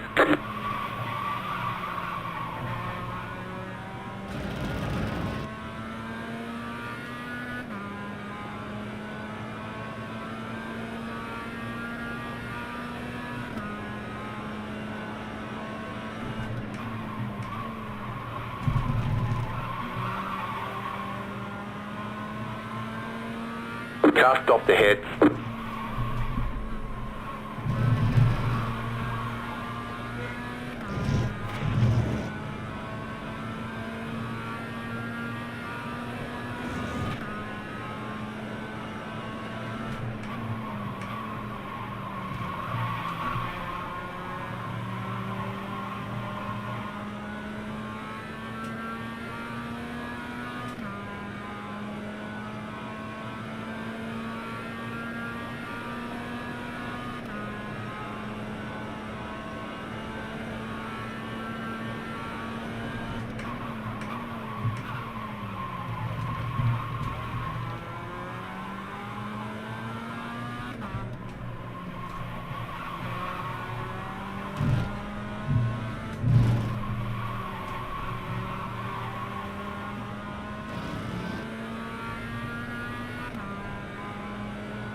The car in P9 just set the fastest lap. 45.313.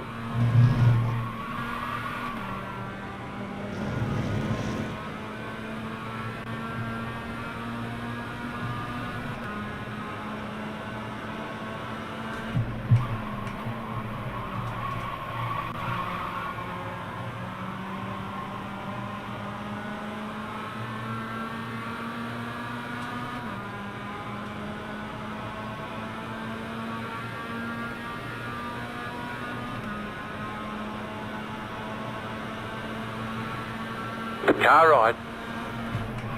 Clear on the right. Car right. Clear. Car stop on the left. You got it. Slow car on the right.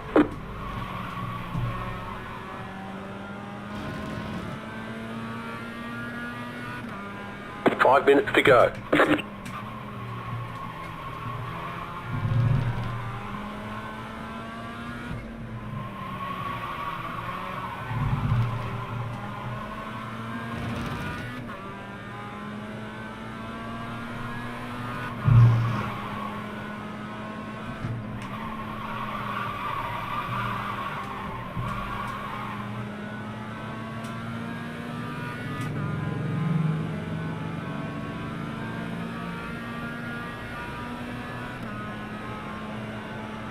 You're gaining on the car in front. The gap is 2 seconds.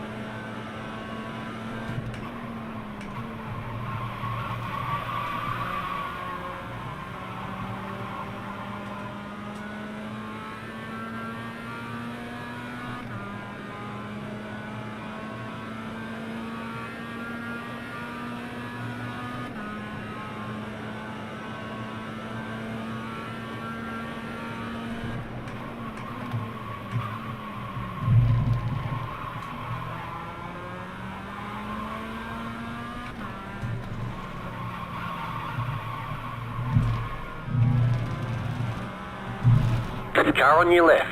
Clear. Car on your left. Keep to the right. Still there. Hold your line. Clear.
Go left.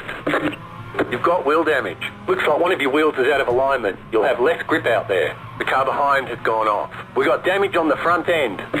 That aero damage is probably slowing you a lot.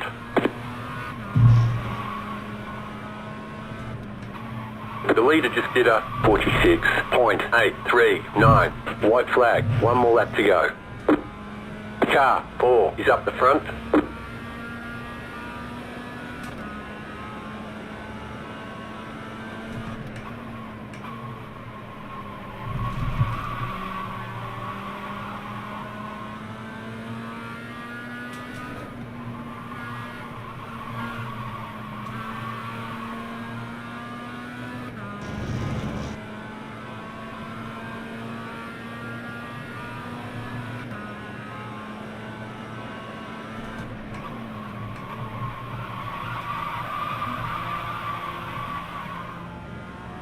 You're pulling away from the car behind. The gap is 7.9 seconds.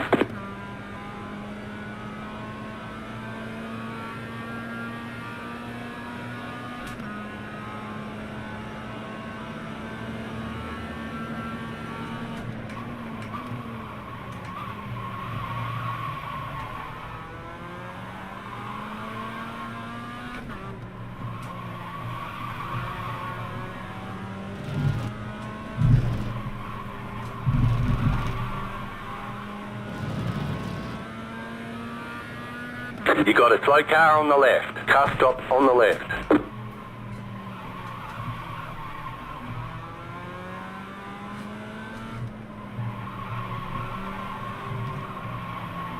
Car on your left.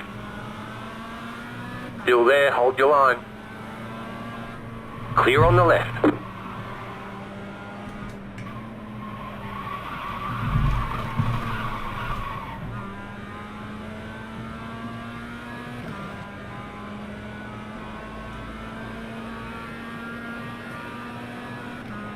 Slow car ahead. There's an incident ahead. All right, there's the checkered flag.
Never going to be good at working for somebody else. I was a lousy employee because I was a know-it-all, right? I was an entrepreneur at heart, and I always thought I had a better idea. I worked for a bank. I called up an executive VP, said, we want to have a happy hour where you talk about what it's like to work at the bank. I thought that was a really cool idea, and I was taking initiative. My boss brought me into his office. Who the hell do you think you are? Who gave you permission to do this? You know, you just started here. What the fuck? I had a tear coming from, I'd never felt anything like that before. And I just knew then that I was not destined to be an employee.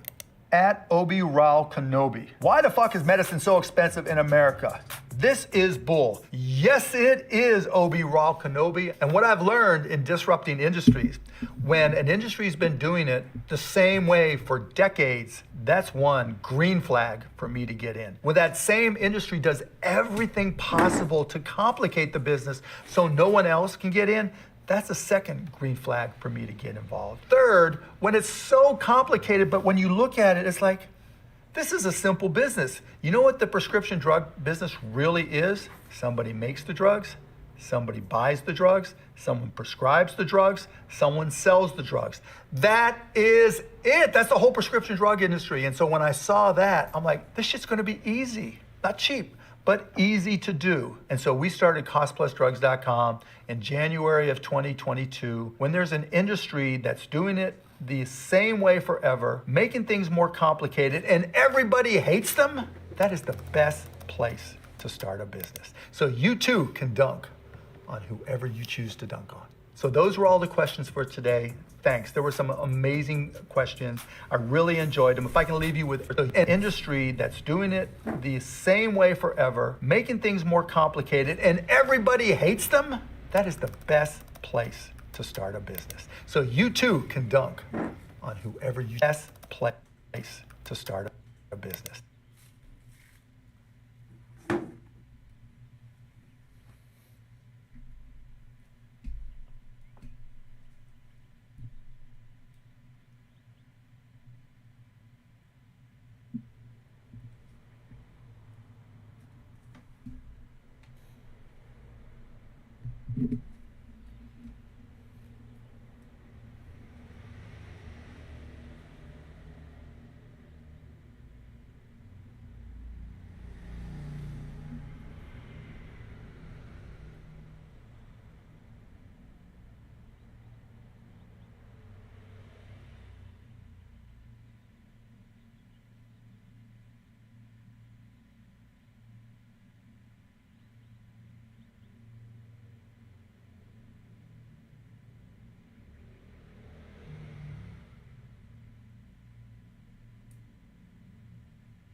What?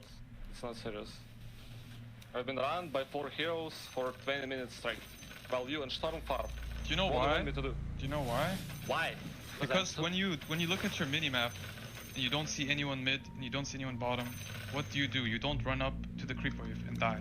Because then when you die, you come back, you press teleport scroll, you TP in front of the tower, they're gonna be like, guys, Abba just TP top, let's go kill him again.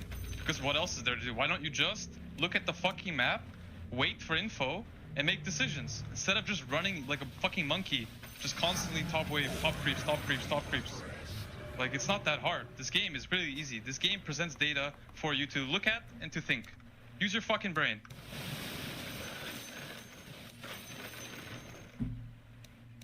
What? It's not serious. I've been run by 4 heroes for 20 minutes straight, while you and Stormfar. Do you know what why? do you want me to do? Do you know why? Why? Because when you look at your minimap and you don't see anyone mid and you don't see anyone bottom, what do? You don't run up to the creep wave and... Hi, it's Robert Herjavec. I'm Willard Kempton, Professor of Electrical and Computer Engineering at the University of Delaware. I'm here today to answer your questions from the internet. This is electric vehicle support. RHAB Members asks, EV Explained, how do electric cars actually work? I'm going to use this diagram to explain. A gasoline car uses a fuel pump and gasoline pushed in. Instead, for an EV, that blue cable that you see is a charging cable. You plug the car in, and electricity flows into the battery. So instead of a fuel tank, you've got a battery. That big yellow thing is a really large battery. It's more or less the same as a battery in your cell phone or laptop computer. It's maybe using lithium ion, that's a traditional type, and you can store kilowatt hours of electricity. Then, when you drive, you unplug, of course, and now the electric energy, the kilowatt hours that's in that battery, is flowing out through a motor drive, the blue thing in the diagram. So that's turning the battery power into electric energy that's ready to run a motor. Pretty Repair 954 asks, why do electric cars accelerate faster than most gas-powered cars, even though they have less horsepower? Average electric car might have less horsepower than a gasoline car. It'll still accelerate much faster. The torque of an electric motor is 100% from starting all the way to full speed. Torque is the turning power. If you're turning a crank and pushing harder, that's more torque. If you're pedaling a bicycle uphill, you have to push harder on the pedals, that's more torque. On a gasoline motor, you get maximum torque only when you're at almost the maximum RPM. So that's why you have gear shifts and all this. The way you run in a gasoline car, it's, you're shifting and moving to higher and higher gears. That's because you're only getting maximum torque at nearly the full RPM. So you don't have any of that nonsense with an electric motor. So Random Nerd 827 asks, how environmentally friendly are electric cars actually? You consider two things in environmental friendliness. What are the mining, materials, manufacturing, all that goes into making the car, and then what about the fuel consumption and pollution from fuel consumption? If you're using electricity, there are probably some emissions in creating that electricity. When you drive your new electric car off the lot, it's less environmentally friendly than a gasoline car that you would have bought new and driven off the lot. There's more materials, more weight,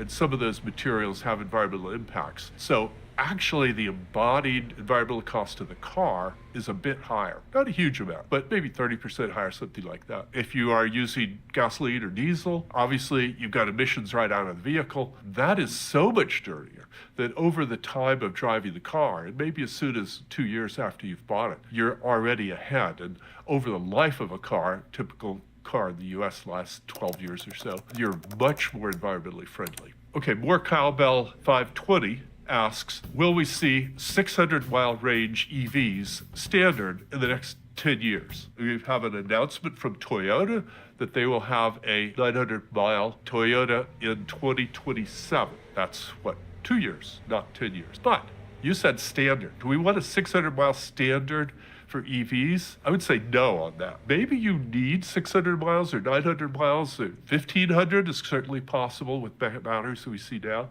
coming. But do you really want that? Because that's going to be more weight. For most people, 300 miles is really a reasonable range. And that's what most EVs sold in the US are today. You can buy a 500-mile range EV in the US today going to cost you maybe 80 grand or 100 grand? Or would you rather have a lighter car, probably get a little bit better mileage, pay less for the car, and get, say, 300, 350 miles range? That cool guy, what is maintenance like on an EV? EV maintenance is way less than maintenance of a gasoline car. Mostly it's going to the dealer and they check some things and do software updates, and it's all free. The electric systems on the EVs are generally warranted for 100,000 miles. So very little maintenance. You got to still fill the windshield wiper fluid, check the brakes, and of course there's no oil changes or any of that. You still have to lubricate the chassis. So very little maintenance.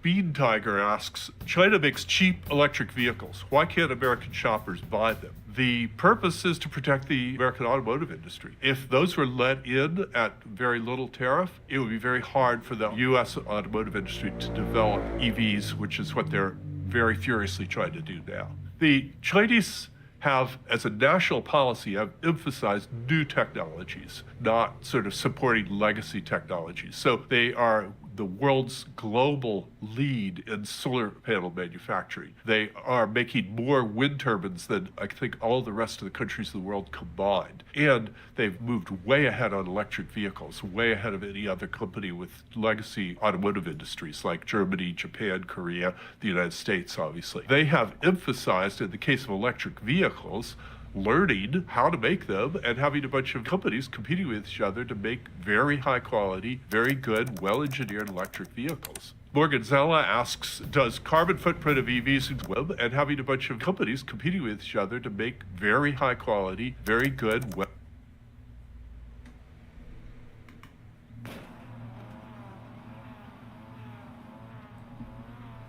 The estimated strength of field is 1,237. It's competitive out there. Head down, stay sharp.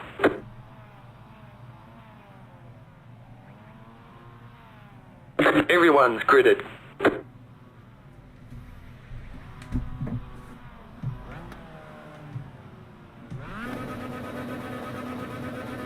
Green, green, green.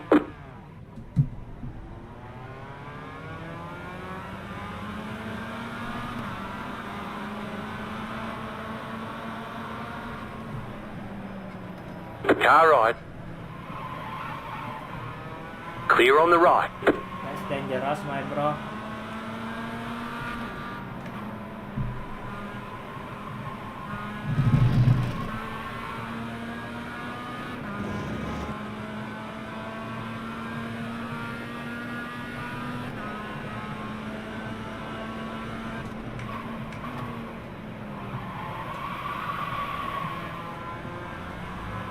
Left side, clear on the left. Car on your left. Keep to the right. Clear.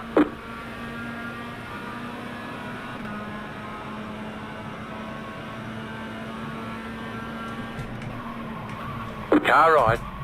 You plan on giving me space or? Still there. Clear. Right side, clear. Bro, you are so dangerous, bro. What the There's an fuck? incident ahead.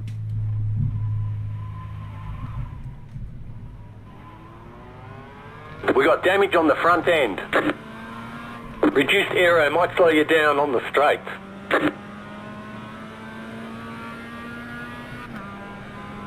Car stopped on the right.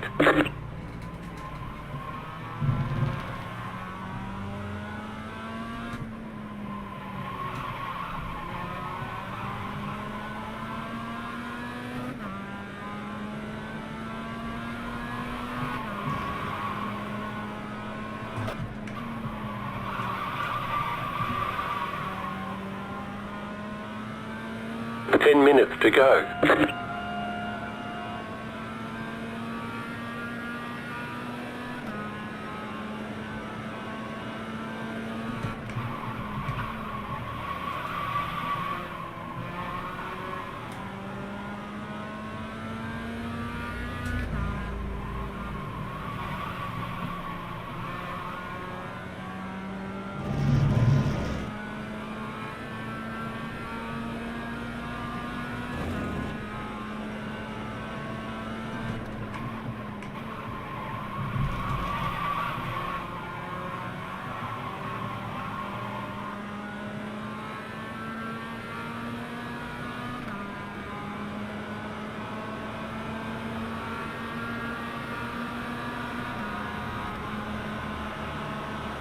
Right side. Keep to the left. Still there, hold your line. Clear on the right. Car on your left. Keep to the right. Clear. You got a slow car on the right. Left side. Clear on the left.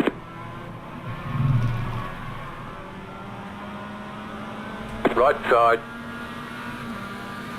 Still there, hold your line. Clear. There's an incident ahead. Go right. Slow car ahead. You've got wheel damage. Looks like one of your wheels is out of alignment. You'll have less grip out there.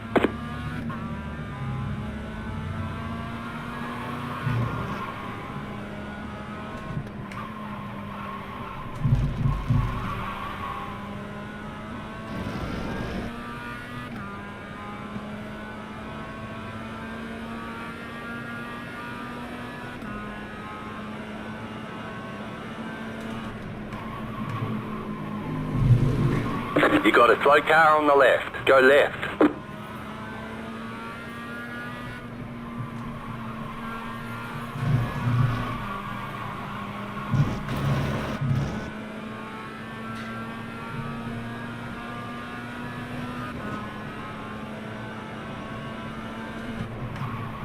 Don't be scared. Oh my. Yo.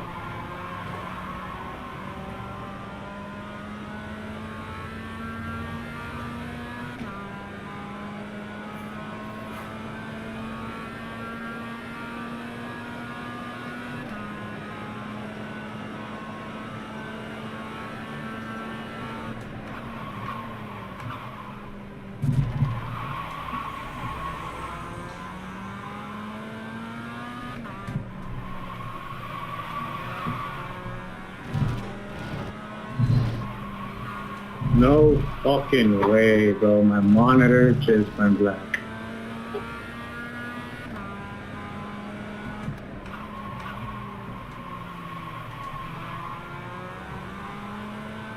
That's fucking annoying.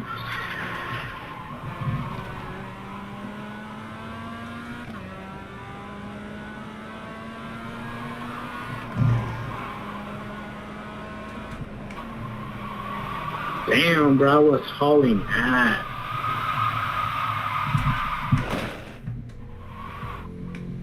Car 6 has taken the lead.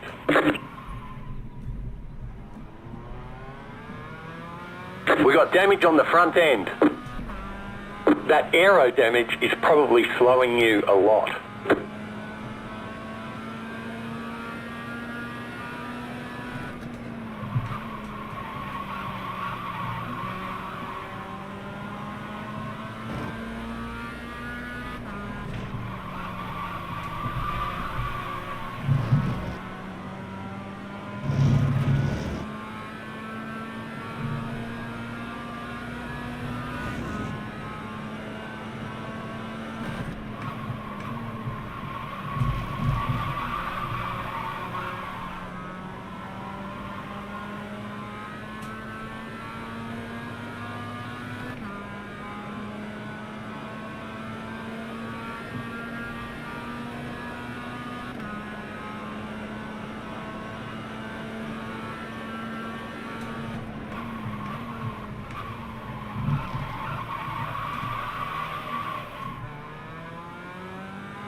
You got a slow car on the right.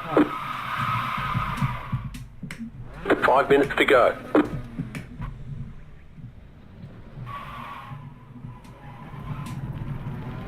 You're losing on the car in front. The gap is 9.6 seconds.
New fastest lap for you.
The leader just did a 47.525.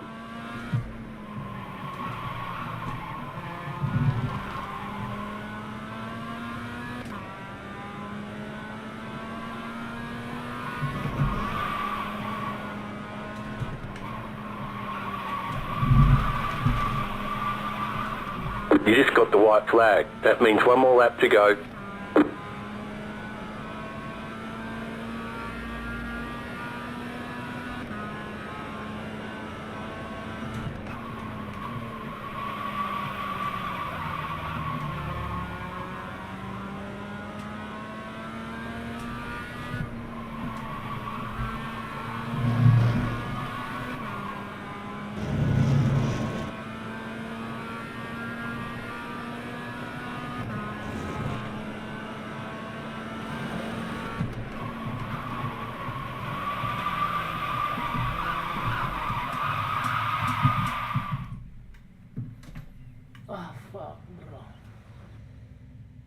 Well-engineered electric vehicles. Morgan Zella asks, does carbon footprint of EVs include lithium mining? Yes, has to. Any decent, peer-reviewable study of lifetime carbon emissions or pollution has to include all the mining, materials processing, manufacturing, everything. When you drive the car off the lot, EV has a larger carbon footprint than a gasoline vehicle. Within a year or two of driving, it has less, and it gets much less over the lifetime. Bull Z from asks, what? It has less, and it gets much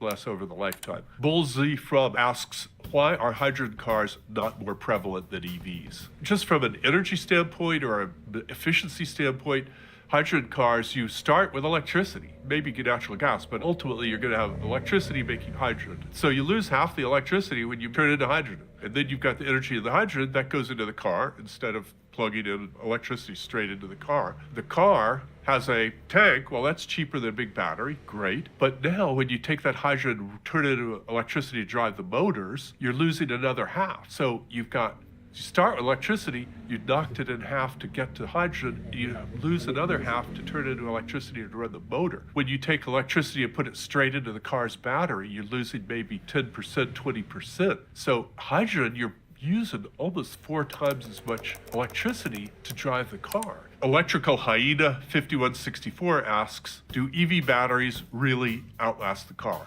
Yes. So they're warranted for 100,000 miles, but what does that mean? That means they have at least 80% of the range still in the car. 100,000 miles after you buy it. If I had a car that had 200 miles in the beginning, I now have a car that has 160 miles. It still drives great. Everything's the same. I just can't go quite as far. Gen Expat asks, what is the lowest tech electric car? The lowest tech electric car is